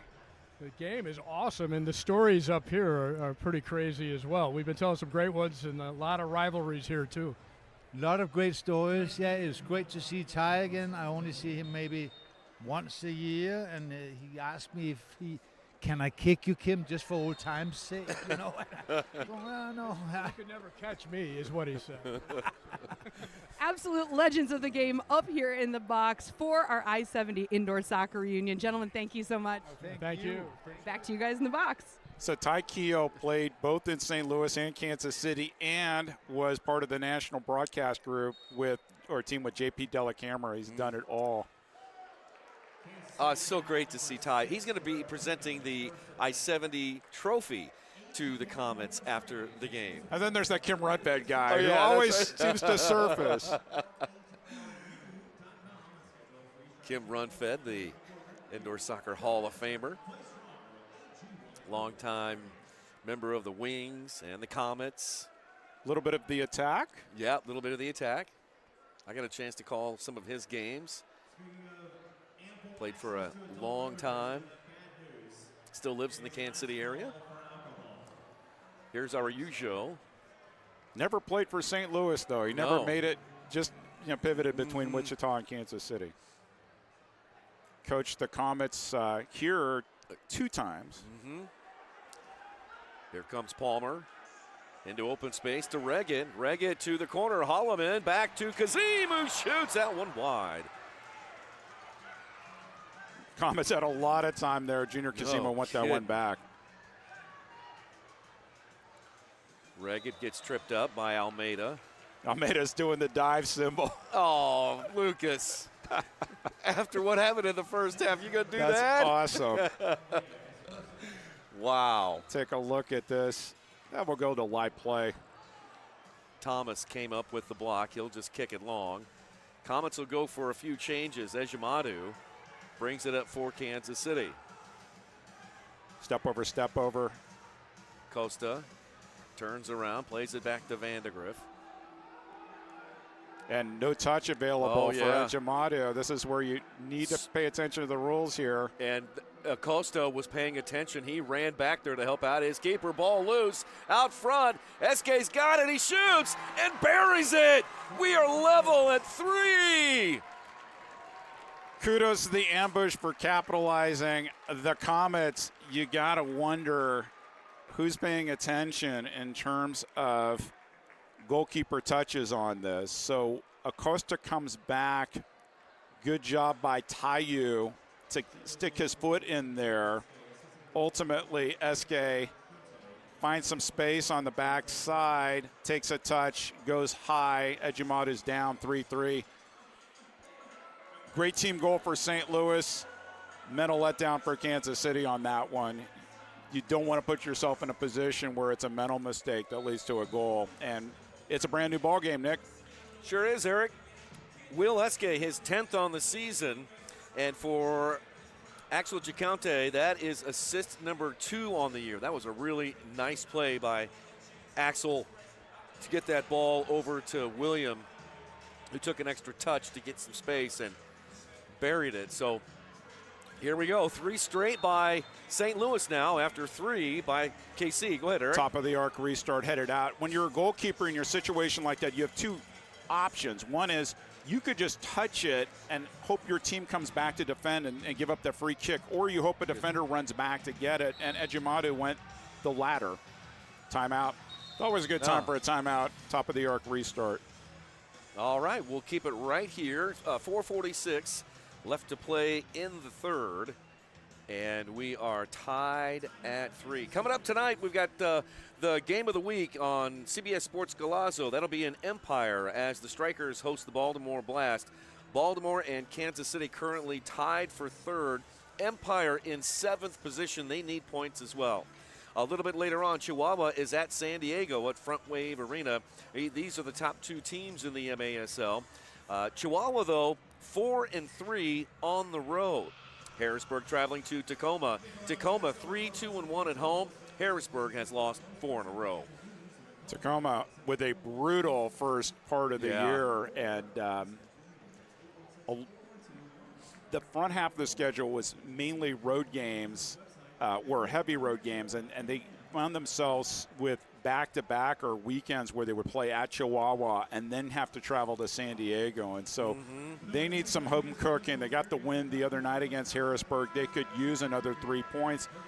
And they're another team that's within distance of that 24-point barrier, if you want to call it that, to get 8th place. So Harrisburg, if they don't get a result today, they've got Kansas City coming in next weekend, and they're going to have to find something. If you're St. Louis, you have an opportunity right here to get 3 points. It would be huge in terms of their chances and momentum, because they have some home games coming up, some tough teams coming to the Family Arena. 4 straight, in fact, Eric. They'll have UCFC, Dallas, San Diego, and Milwaukee. Now, it won't be easy, but they are playing at home and chance to get points. Let's see what happens here with the Comets. Nacho dummies it. Reggett, Acosta, shot save. Paulo.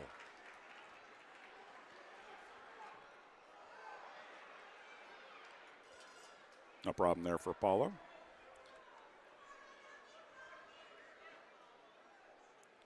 Paulo looks down the field, chips it to Daduka. Touched back, and Eske controls. There's Daduka on up to Axel Chicante, and forward to Will Eske. Eske runs on it into the corner.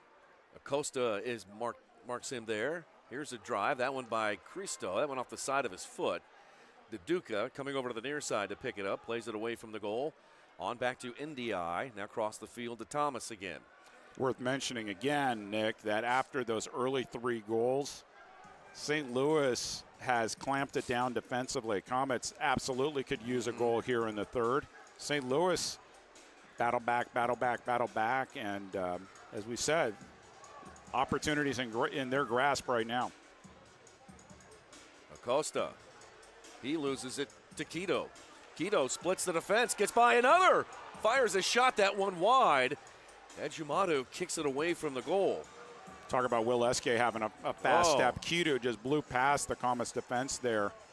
And right now, Comets look a little bit rattled defensively. Indeed. Foul called on Ndiaye. 3:10 to play in the 3rd. Comets and Ambush level at 3. What a game we've got here on Retro Night between these 2 rivals, meeting for the 172nd time. Kansas City 9-1-2, tied for 3rd. St. Louis 4-9-1, 12 points on 12 points, and they're in 9th. Comets have won 4 straight. Pino chips it ahead for Holloman. Araujo heads that one away and out of bounds. I know you haven't called all 172 games, Nick, but you've called more than your fair share of this series. That's for sure. Well, and then going back to the 90s, the attack and ambush games back then, which were legendary. Marquez.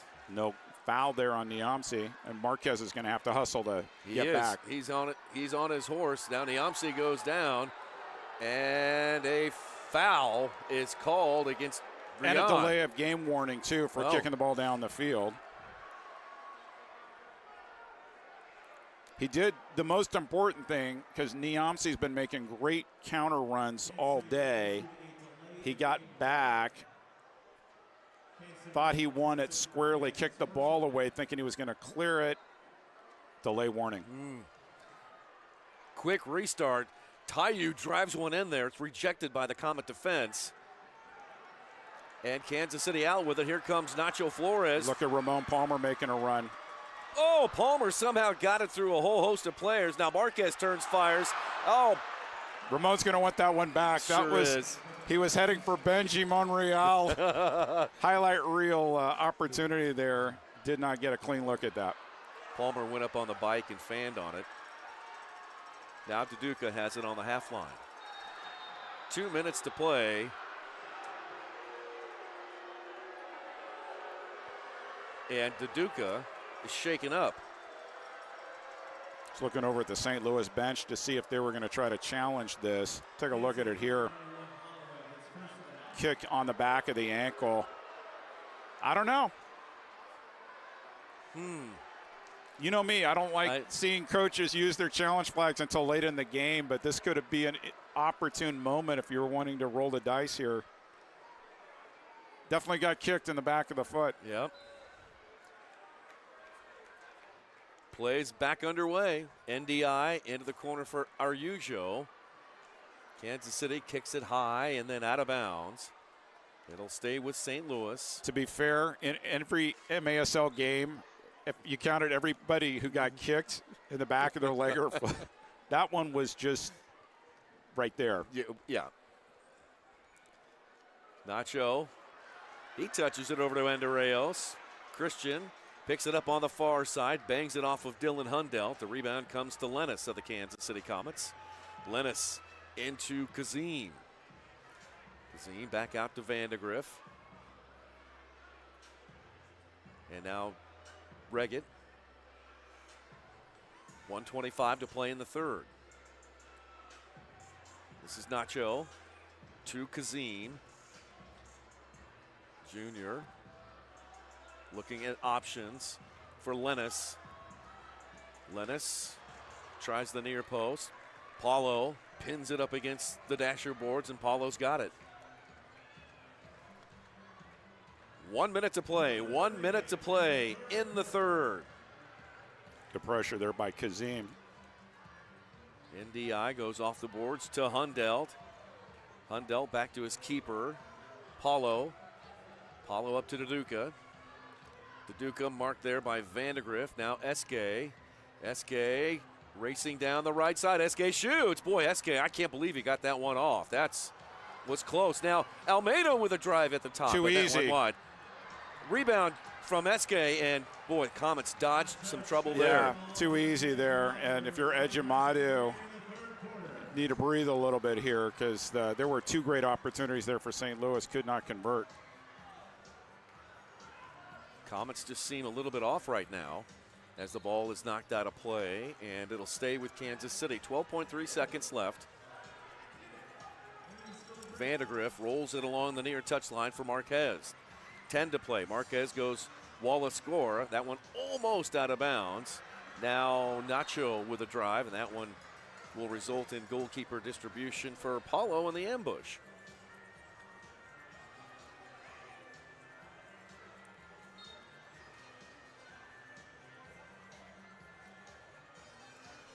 Paulo throws it high and long.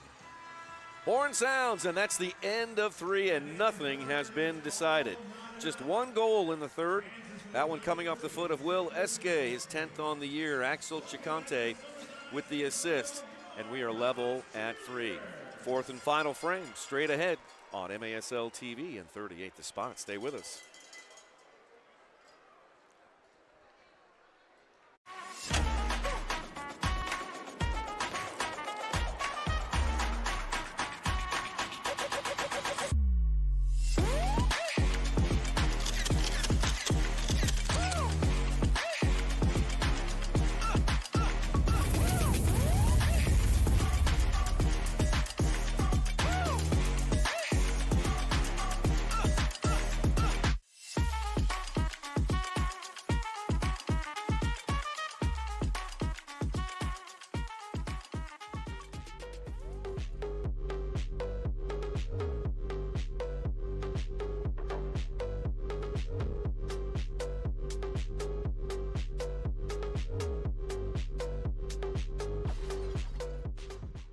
Daytech is an IT enterprise infrastructure provider covering networking, security, and more. Email us at sales@daytechinc.net to learn more about Daytech.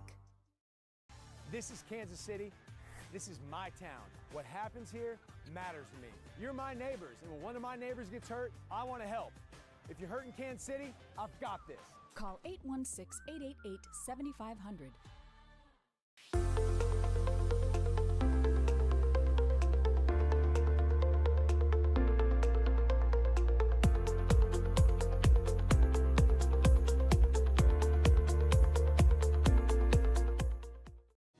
Clear vision is so important for everything I do, on and off the field.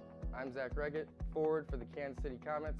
We are super excited to partner with Silverstein Eye Centers as the official eye care provider for the Kansas City Comets. I'm Dr. Steve Silverstein. We would love to show you what eye care should be. Please call us to schedule an appointment or visit our website at silversteineyecenters.com. Disagree with a call tonight? You might just see it on the MASL's most controversial show. Under Review with Phil Levanco and MASL head referee Ryan Sigich. Catch it every Friday on YouTube. Ryan Sigich, we've missed him on the field. He is still in a walking boot, Nick. Had a great chat with him up at Utica. Good. He obviously would like to be out there. It's not happening right now. Yeah. It wasn't like some great story he can tell about his injury, but hopefully we'll see him soon. But what's great about having a weekly show is he doesn't have to be that mobile to talk to Phil Levanco. That is exactly right. Great insight there from the Director of Officials, Ryan Sigich, and our friend Phil Levanco on Under Review. There's Paulo making some contact to three of his best friends, the two posts and the crossbar. Kansas City and St. Louis tied at 3. We expected this kind of game. I mean, after the first 15 minutes, I think fans might have thought, well, the Comets are going to run away with this one. No. This is a rivalry game. 3 straight by St. Louis, and now we are level at 3, and we've got 15 minutes to decide this one. So if you're Kansas City, you absolutely don't want Will Eske in space, so you have to be really careful there. Frank Tayu's been quiet so far, so it'll be interesting to see if they get him unleashed. And for Kansas City offensively, got to get the ball more to Rion Marquez's feet, I think. And Zach Rega's been trying to get into space. We'll see if he uncorks from outside. Here's NDI, step over, soul roll. Andreos takes it away. Tayu makes a great play to keep it for the ambush. Tayu with a soul roll coming down the left, stiff arms a defender away, fires a shot. Ejimadu makes the save. Here come the Comets the other way. Pino on his horse, racing down the right side, but Quito's going to win that battle every time. He is a speedster. Quito back with the ball, plays it into the target to Tayu. Tayu trying to turn, and a foul called against Kansas City. Eric Pereira, the guilty party. Another good opportunity here. Let's see if we can get a replay on this. Entry pass into Tayu. Going to try to turn around Pereira. Sticks a leg out.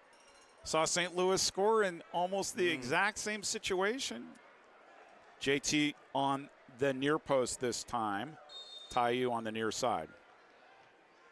Here's JT with a short post try, and that one ends up going out of bounds. It's off of Kansas City, and St. Louis will keep it. Almeida back to Duduka. Duduka fires one and bags it from downtown. 4-3 St. Louis, their first lead of the game. From a goalkeeping perspective, you don't like getting beat near post. We'll take a look at it from this angle. Just a little bit of action on that from Duduka. Went around Holloman. And what a Ejimadu goal. Just watched it go past. It's 4-3, and wow. Shades of the last game here where Kansas City finds themselves behind, and they got to find a way to get back in. Not what they expected. Certainly not. Here's the target. Oh, there's And Rion. That's going to be a 2. I don't know. Could this be a shootout as well? Was there anybody back? Niamsi's he was behind. I mean, he grabbed him as he grabbed Rion as Rion was trying to turn. That's just going to, this is going to be interesting.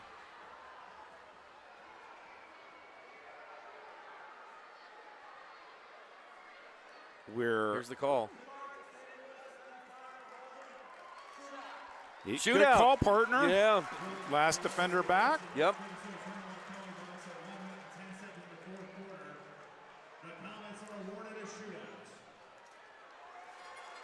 And they've changed the rule this year. The shootout in recent years had been live, which meant when the ball is played, everybody runs in. And now it's kind of the old school indoor soccer rule where it's the attacker versus the goalkeeper for 5 seconds. If he doesn't score, the game is whistled right there, or the play is whistled right there. Marquez against Paulo. Here we go. This to tie the game.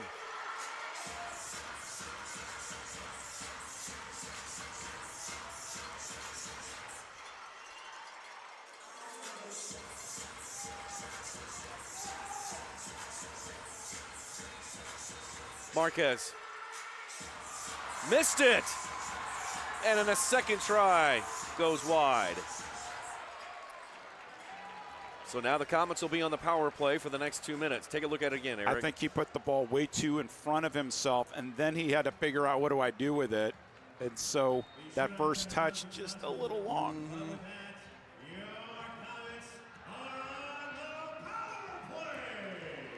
So Comets on the power play for the season. Kansas City 50%. 6 different players have one power play each. So a lot of options out there to Kansas City. Here's Acosta.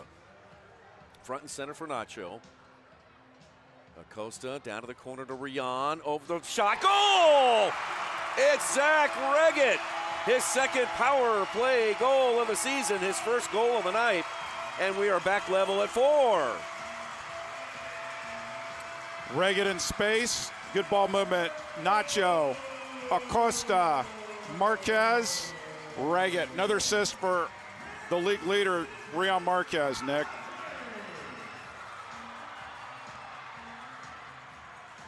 Brand new game. Reggett, he gets his his first goal of the night. And for Reggett, that is number 11 on the year. And for Marquez, picking up his another assist. He now has 17 assists. If I told you at the beginning of the season that Rian Marquez would be leading the league in assists, what would your response be? Really? Here we are. Yeah. Here we are. So both teams back to even strength. We have 12 minutes and 57 seconds left in this contest. Tied at 4. Kansas City, winners of 4 straight. St. Louis desperately needs points. Tayu off the boards through the area. No teammate could catch up with that one. Pereira trying to clear. That one all goes off of Thomas and then deflects off of Cristo out of bounds. But where we are in this season, it makes a lot of sense that he's leading the league in assists because teams defensively, they're trying to double him and mark him tight. That creates lanes, passing lanes. So he's finding those runners coming off his left, coming off his right. And so the way the season's evolved, it's not a surprise now that he keeps racking up assists as teams try to figure out, how do we defend him? That's good context there from Eric Bergrud. Thank you.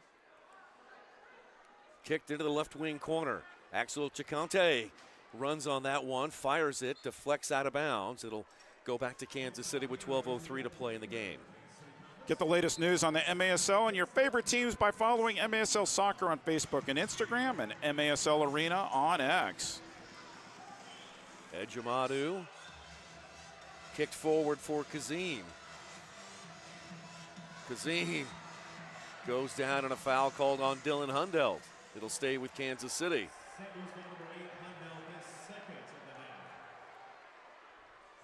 Kazim goes off.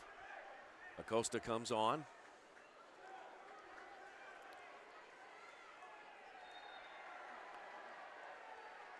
Acosta bangs it off the boards.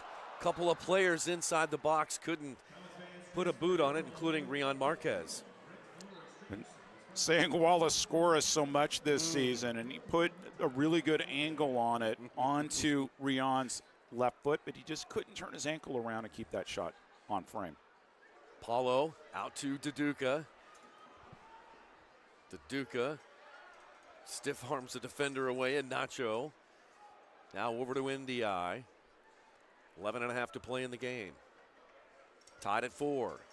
Almeida's out there. Pinballs back to NDI. He'll send it all the way back to Paulo. Paulo sends one on the ground, low up to Taiyu. Taiyu turns. Taiyu now trying to go forward, runs into a couple of players and then mows over Andorreos for the second time. Foul called on Frank. Not 100% sure that he agreed with that call, but we keep playing. Now Acosta on the right side. Faked a shot to the right. He's got Araujo in front of him. Acosta back with the ball. Back to Pino.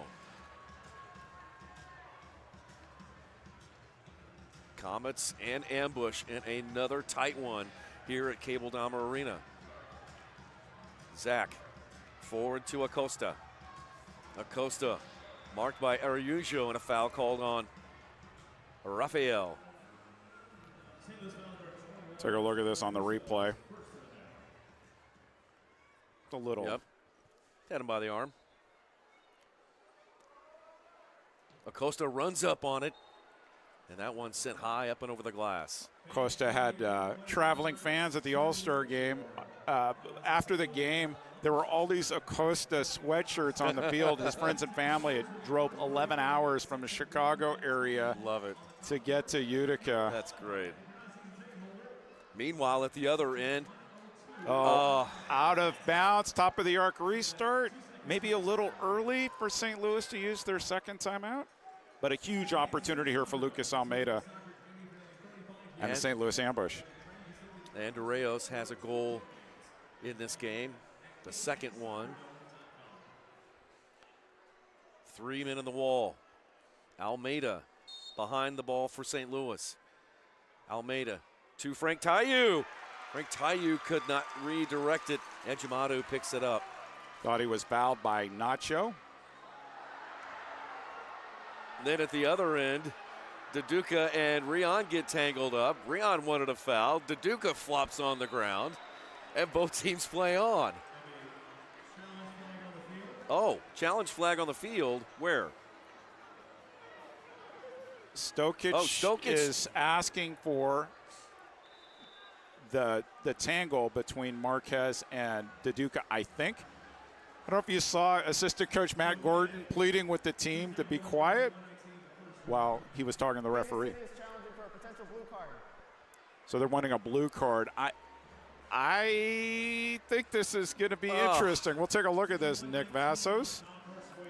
It has to be that collision that they're going to look at. Okay, and here it is.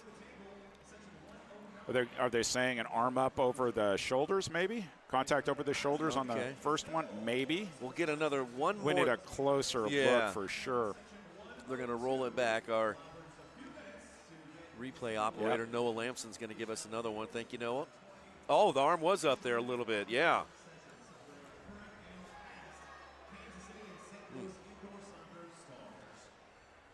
And I'm sure it looks like they may have already made their decision. So here we go. The call on the field stands. Call on the field stands. Okay, just a foul.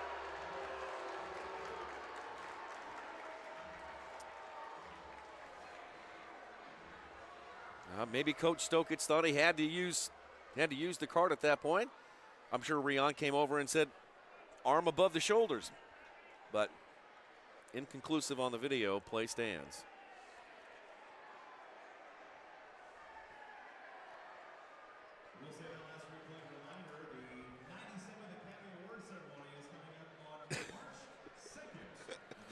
Public address announcer Nate Herron having a little bit of fun here on the PA following that call or non-call, depending on your perspective. Into the corner for Robbie Christo. Christo draws a crowd. Dirtle's there. He takes the ball out. Dirtle using the boards to get around and then is fouled by Ryan Keto. Keto's been all over the field today. He's been a factor. Has a great first step. Definitely did not want to see Dirtle blow past him there. Simple foul. Here comes some pressure from St. Louis. Quickly up ahead to Reggett, goes off the boards. And Paulo picks it up. Now pressure from Kansas City. Dirtle with some pressure on Paulo. Hundelt goes back, flicked up high. Pereira heads it back into the zone. Eric Pereira's gotten a lot of minutes here on defense against his former team. Paulo funnels one into the corner for Taiyu. Taiyu trying to fight around the defender in Pereira. Ejimata wasn't sure whether it came from a teammate or came from Taiyu, so he played it safe, did not pick it up. Kansas City goes for changes, and then here comes St. Louis back the other way. Taiyu. Araujo. Niamsi. Thomas. Almeida. Niamsi turns on Kazim. Kazim, good position there defensively. Thomas trying to split the defense. Contact there from, and now Taiyu shoots, and boy, good turn by Taiyu. He had that corner too, just hit it wide. Sure did. Lennis trying to feed Kazim down the left side, just a little too soft. St. Louis takes it back away. 8.5 to play in the game. We're level at 4.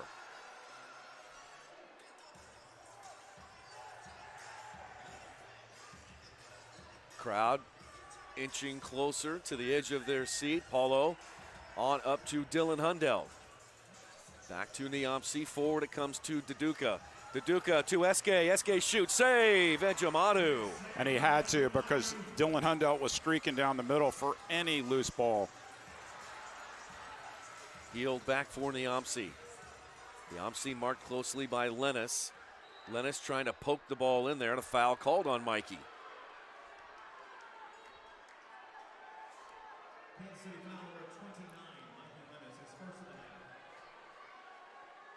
Had his hand on the jersey there. Fistful of jersey, didn't he? Pretty easy call for the refereeing crew. Here's Niamsi.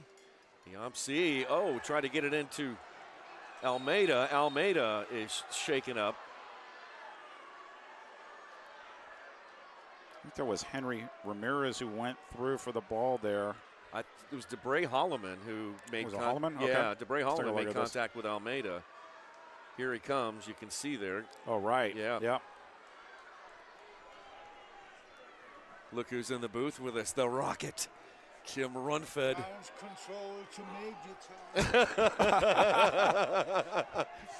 Great to see you, Kim. Oh, it's a great game. Yeah. Always great to have you, Rocket. Yeah. Still fit as ever, too. I'm feeling better. Thank you, Kim. Deduca in the right wing corner. See, when Nick Vassos misses a game, all of Kansas City is like, our world is out of whack. Let's take a break. Yeah, there he is again. 7:28 to play in the game. Kansas City and St. Louis are tied at 4 here on Alumni Night. Rocket, thank you. We'll see you on the other side, everybody.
Community America Credit Union, where every member feels like a star.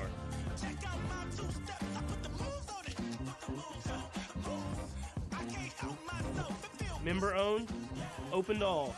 Community America Credit Union, invested in you.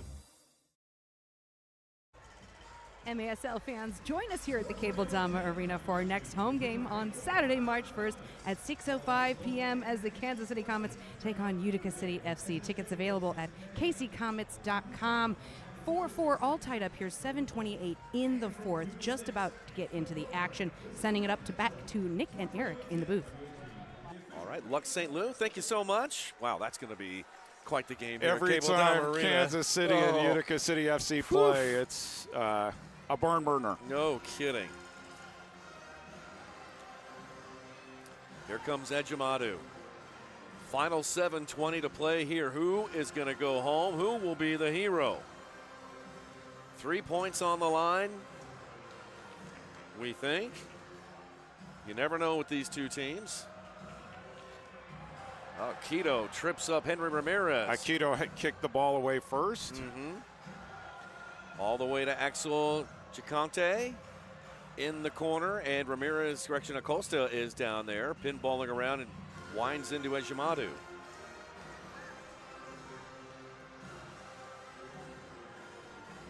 Acosta, forward for Marquez. St. Louis is perfectly fine with Rion having the ball out there. They don't want him to have it at the top of the arc. Pino over to Acosta. Acosta tries to split the defense. Chicante out with it, gets it to Tayu. Tayu against Pino. Pino, oh, good defensive play by Pino. Araujo making the run. Here he comes, and then a block by Pino again. Ball off the boards. 4-on-3 opportunity if the Comets hustle. Here comes Marquez, shot and a goal! It is Acosta from Marquez. Comets retake the lead. It's 5-4. Maybe. Challenge flag is on the field. St. Louis is going to say there was a foul on the run of play. We'll take a look at that. But if it stands,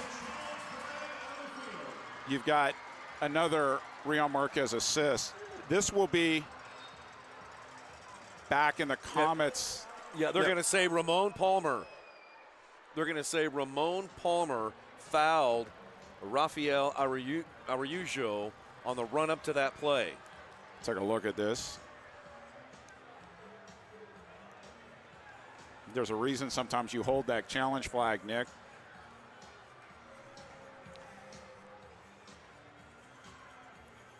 I suspect if they see if we get the look on the lead up to the counterattack here. So again, it happened on the Comets' half of the field, and here we go. Right there.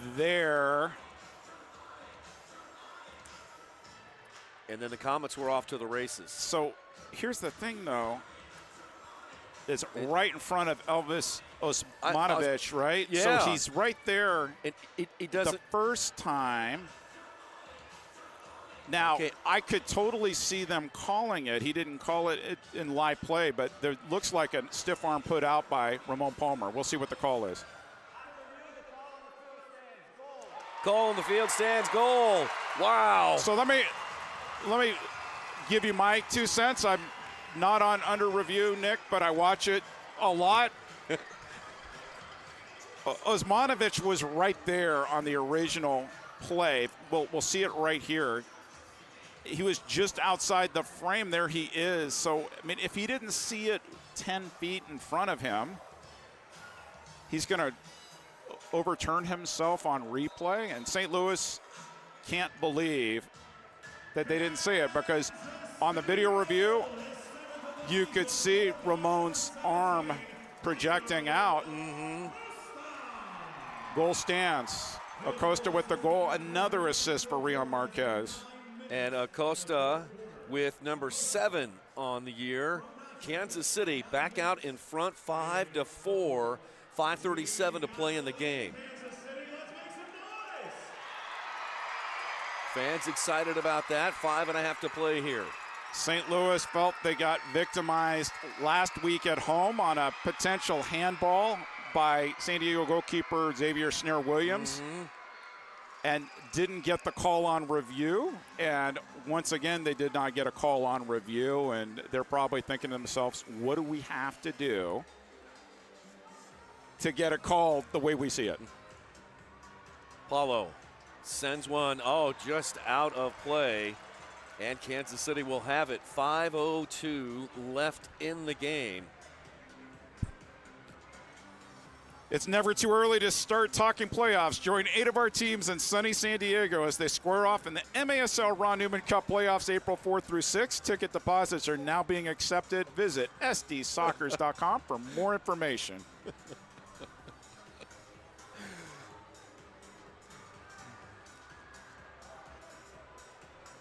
St. Louis with the ball on the attack. Ndiaye tees one up from 60 feet. That one blocked by the Comet defense. Kicked back to Paulo. Paulo deftly lifts one to the Comet side of the field. Kazim now kind of one-on-one. Now Zach Riggins shoots just above the crossbar. Tried a second chance and couldn't get a boot on it. Game opening up just a bit here with 4:20 left to play in the contest. And we've got a whistle and a foul called against St. Louis. Kansas City will have it. Zach's going to be all right. Scrapes himself We're up. getting to that point of the game, Nick, where every foul or potential foul, look at that shot. He went in step and hit it high. Everything that's close to a foul, the home fans and the home bench are going to be complaining about. And the St. Louis bench is like, there's nothing there. And that's all part of indoor soccer. Sure is. Comets out shooting St. Louis by just a smidge, 25-23. It's been that close today, no doubt about it. Acosta, forward to Vandegrift. Chad goes off the boards looking for Rian. Frank Tayu on back to Niamsi and some high pressure and a ball still loose. And what do we got here? Foul called on Marquez. That may be 3. We'll have to listen.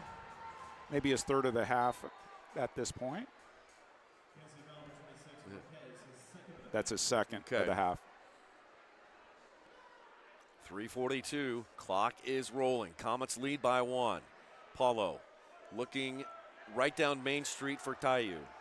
Headed away by Kansas City. 50-50 ball settled on the turf by Marquez. Did a great job holding on to it. Now, if you're a fan of your home team and you have a chance at the ball, why would you put your arms out to try to stop play? Right. It's just a question. Araujo looking to get it to Tayu, but a foul called on Pino. Pino can't believe it. St. Louis will typically bring their goalkeeper forward before they go 6 attacker. It's a little early, 3 minutes, 12 seconds, but Paulo is over his yellow line at this point. Restart here for St. Louis. Almeida behind the ball. Lucas, the veteran, to James Thomas.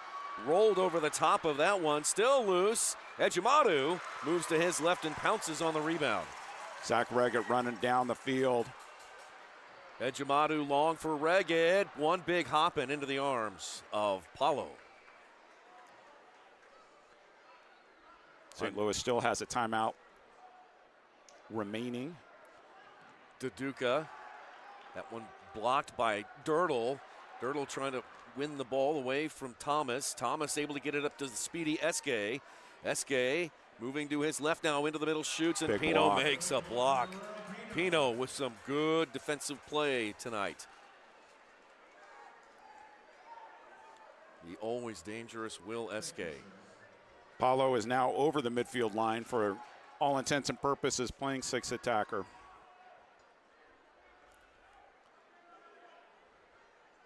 They put NDI behind the ball this time instead of Almeida. NDI. Timeout. Timeout. Timeout. St. Louis. 2:33 remaining. Wouldn't it be interesting if Paulo just unleashes from outside the yellow line just because he can? But well, we've seen him score just inside the half line here at Cable Dahmer Arena. We've seen him do all sorts of things here, so anything's possible at this point. If you're Kansas City, they'll probably put one in front of the shooter or the passer, if you want to look at it like that. And St. Louis looks like they're trying to spread SK out wide. You get the ball to SK, that first step, if he's taking on a defender, you want to have that matchup if you're the St. Louis Ambush. Yep. There's Jeff Locker on the left. Donnie Alberti to his left. See Stefan Stokic in the middle of the huddle there with his team. So I mentioned that they played 3 times historically on February 16th.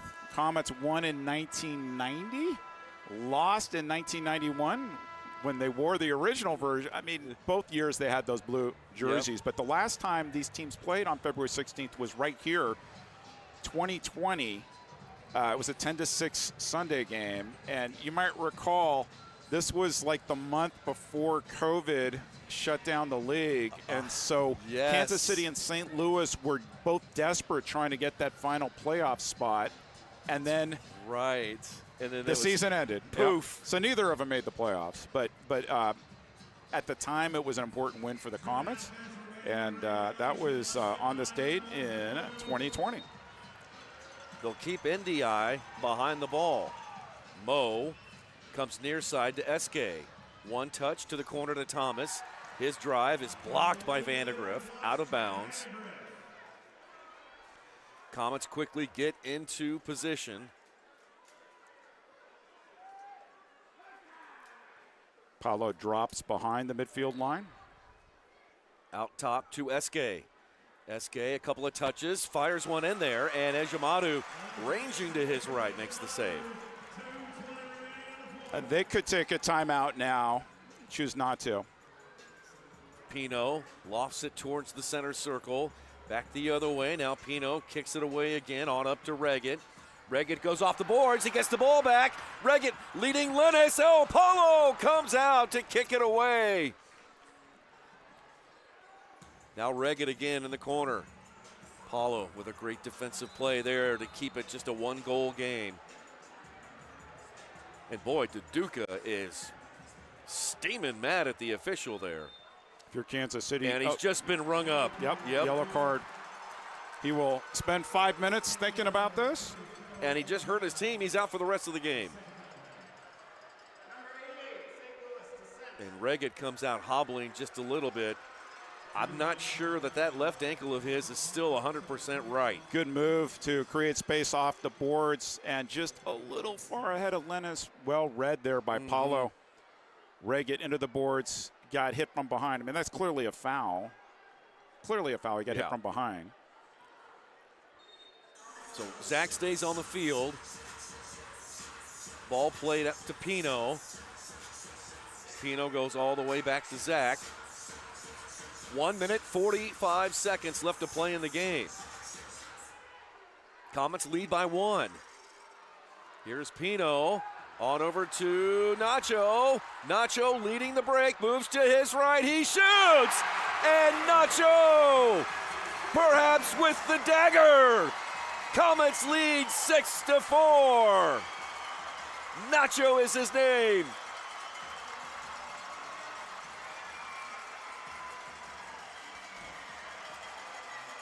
Coach Stokic, time and time again, said the transition game is so important to this team. Look at Nacho on the break, cuts past 2 defenders, goes across Paulo.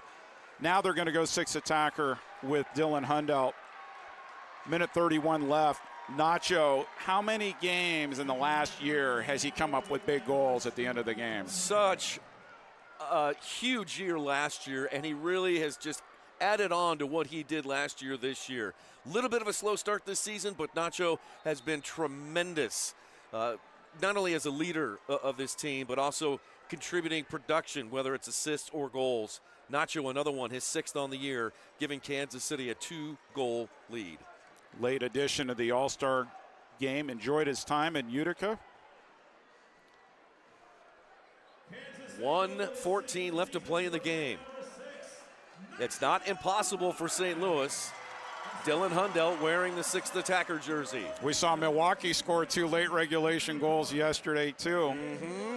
Here's Almeida, and the ball loose out front, kicked away off the line by Lennis. And then kicked out of bounds by Pino. It's going to be... St. Louis bench is wanting a video review on this. Again, Drew Klemp was right there. Well, Elvis Osmanovic was right there, and he waved it off. So this one, I think, was more clear-cut. It didn't go over the line. Almeida out front. Esque. That one off the end boards. Back out front. 48 seconds left to play in the game. Hundelt fires it back in there. Tayu in the corner with Pino. A mark on him. Pino and Tayu getting a little aggressive with one another. And a foul is called on Pino. Little hand slapping there going on in the corner. Uh-oh, Pino. Now Pino's been rung up. And Pino will be sent off. This is not what you want if you're Kansas City. On a dangerous situation here in the corner, and one of your top defenders is going to be spending 5 quality minutes in the penalty box.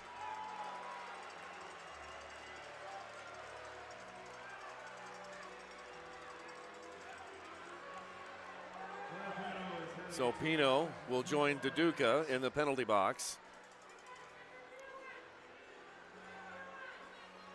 Coming up at the end of this game, we'll have the presentation of the I-70 Series trophy presented by Wana.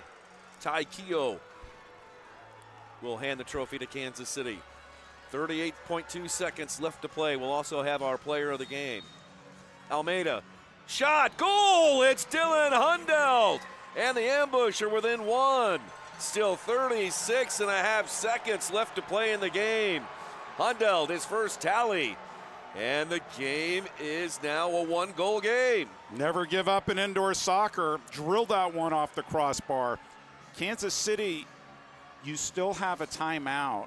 And so one scenario is you could pass the ball back to your goalkeeper, have him put his foot on it, take a few seconds off the clock.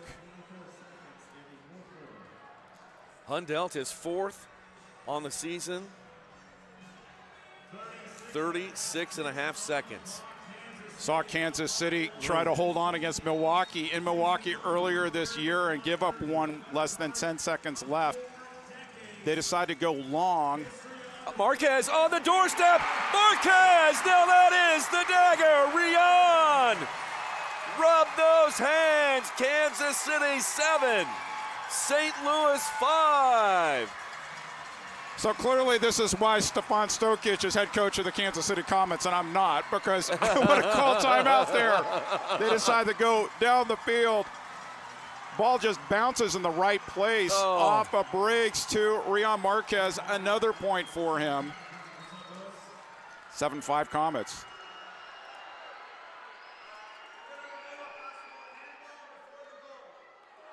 They're going to look at a potential handball here. Never say never. The game isn't over. What are all the cliches? It ain't over till it's over, Nick. I think they're going to wipe away. They're going to call a handball on Marquez. They're going to call a They are. I think they are. Once we see the replay, I thought there might have been. Let's take a look here. Here it is. Okay. All right, so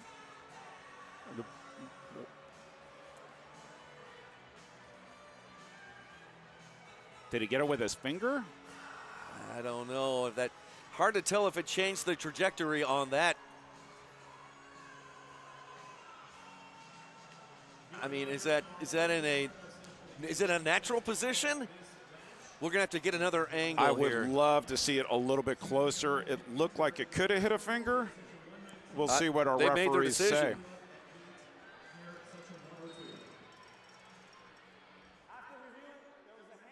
It was a handball. Oh. St. Louis is still alive, Nick. Wow. Handball called on Rion Marquez. 30.3 seconds left. Hundelt out there as sixth attacker. Whew. So wipe off the board. Goal by Marquez.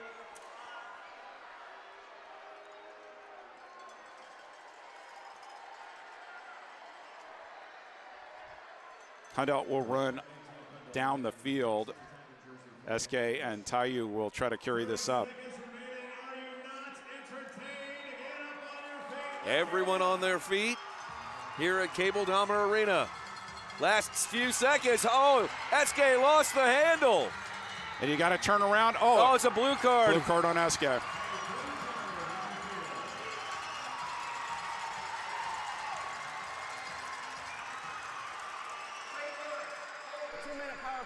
Holding on SK as he lost the ball and DeBray Holloman turned around. We'll take a look at this on the replay. Holloman pressing, ball gets lost. Oh, yeah. Yeah. Easy call there for Drew Klemp. Now, SK can't believe it. I wonder if they're going to award a shootout to Kansas City as the last man back here. We'll see. I think they are.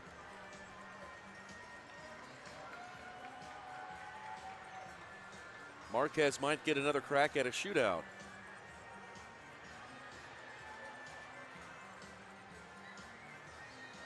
And have a conversation about this.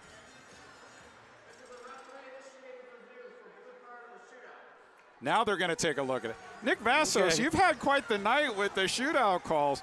They're going to check to see if he was indeed last defender before awarding the shootout. So we'll see where Tayu was on the field, because Hundelt, the sixth attacker, was definitely ahead of the play. This is the longest. Let's take a look at this. Minute 47 of my life. Okay, so SK's dribbling out, loses the ball. There's Hundelt the other way.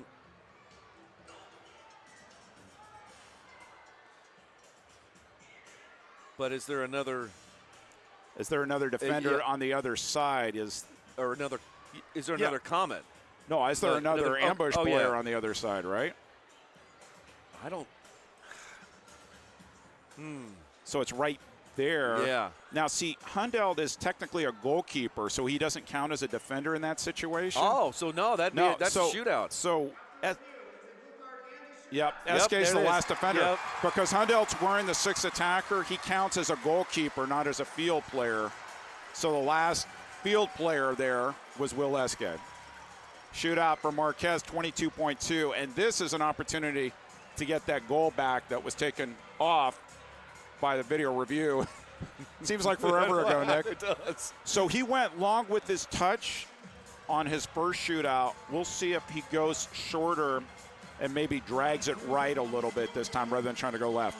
He faced Pollo Cortez in the first half. Now he's got Paulo. One touch from Rion. Shoots, gets another chance, scores! Rion Marquez. 7-5 Kansas City. For those of you may be wondering why didn't the play stop when Paulo made that first save? Well, MASL, you have 5 seconds. You can take as many shots as you want in that 5 seconds. So here goes Marquez. Paulo just trying to take up as much space. Marquez, what do they teach you when you're young? Follow your shot. And that should secure the 3 points for Kansas City. 22.2 seconds is all that is left in this one. And if you're a fan, and I know Ed Hale's watching the game in Baltimore, if you're a Baltimore or San Diego fan, what did I tell you? You can't expect other teams to do you any favors in this league. Just when you think, oh, Kansas City's going to lose some points at home, it just doesn't work that way. No, it doesn't. Hundelt gets it to Robbie Cristo. Cristo into the box, still loose. Hundelt, Vandergrift trying to clear it away. Now Andreos with 11 seconds left. Andreos out front. Mikey Lennis finishes it off. 8-5 Kansas City. The crowd on their feet erupting.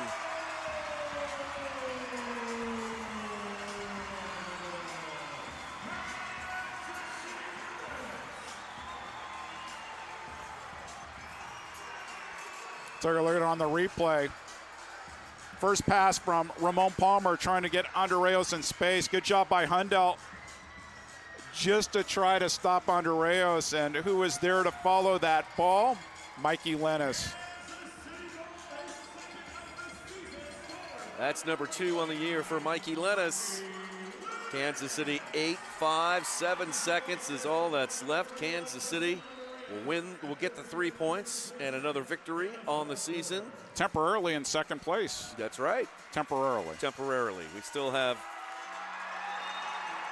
Baltimore at Empire later on tonight. It's official. A final here at Cable Dahmer Arena, Kansas City. On Retro Night. Defeats the St. Louis Ambush 8-5. Kansas City improves to 10-1-2. St. Louis falls to 4-10-1. And what do they do right after the game? They went retro with the celebration song, the classic Kansas City Comets post-game song, Old Time Rock and Roll by Bob Seger and the Silver Bullet Band. Ty Keogh down on the field with the I-70 trophy. We'll have the Comets gather in the center circle. They'll celebrate a trophy, and then we should have our player of the game. And Eric, who is our player of the game? Oh, I didn't vote, but if I did vote, it would be Rion Marquez once again. Marquez with a goal and 2 assists tonight. The game-winning goal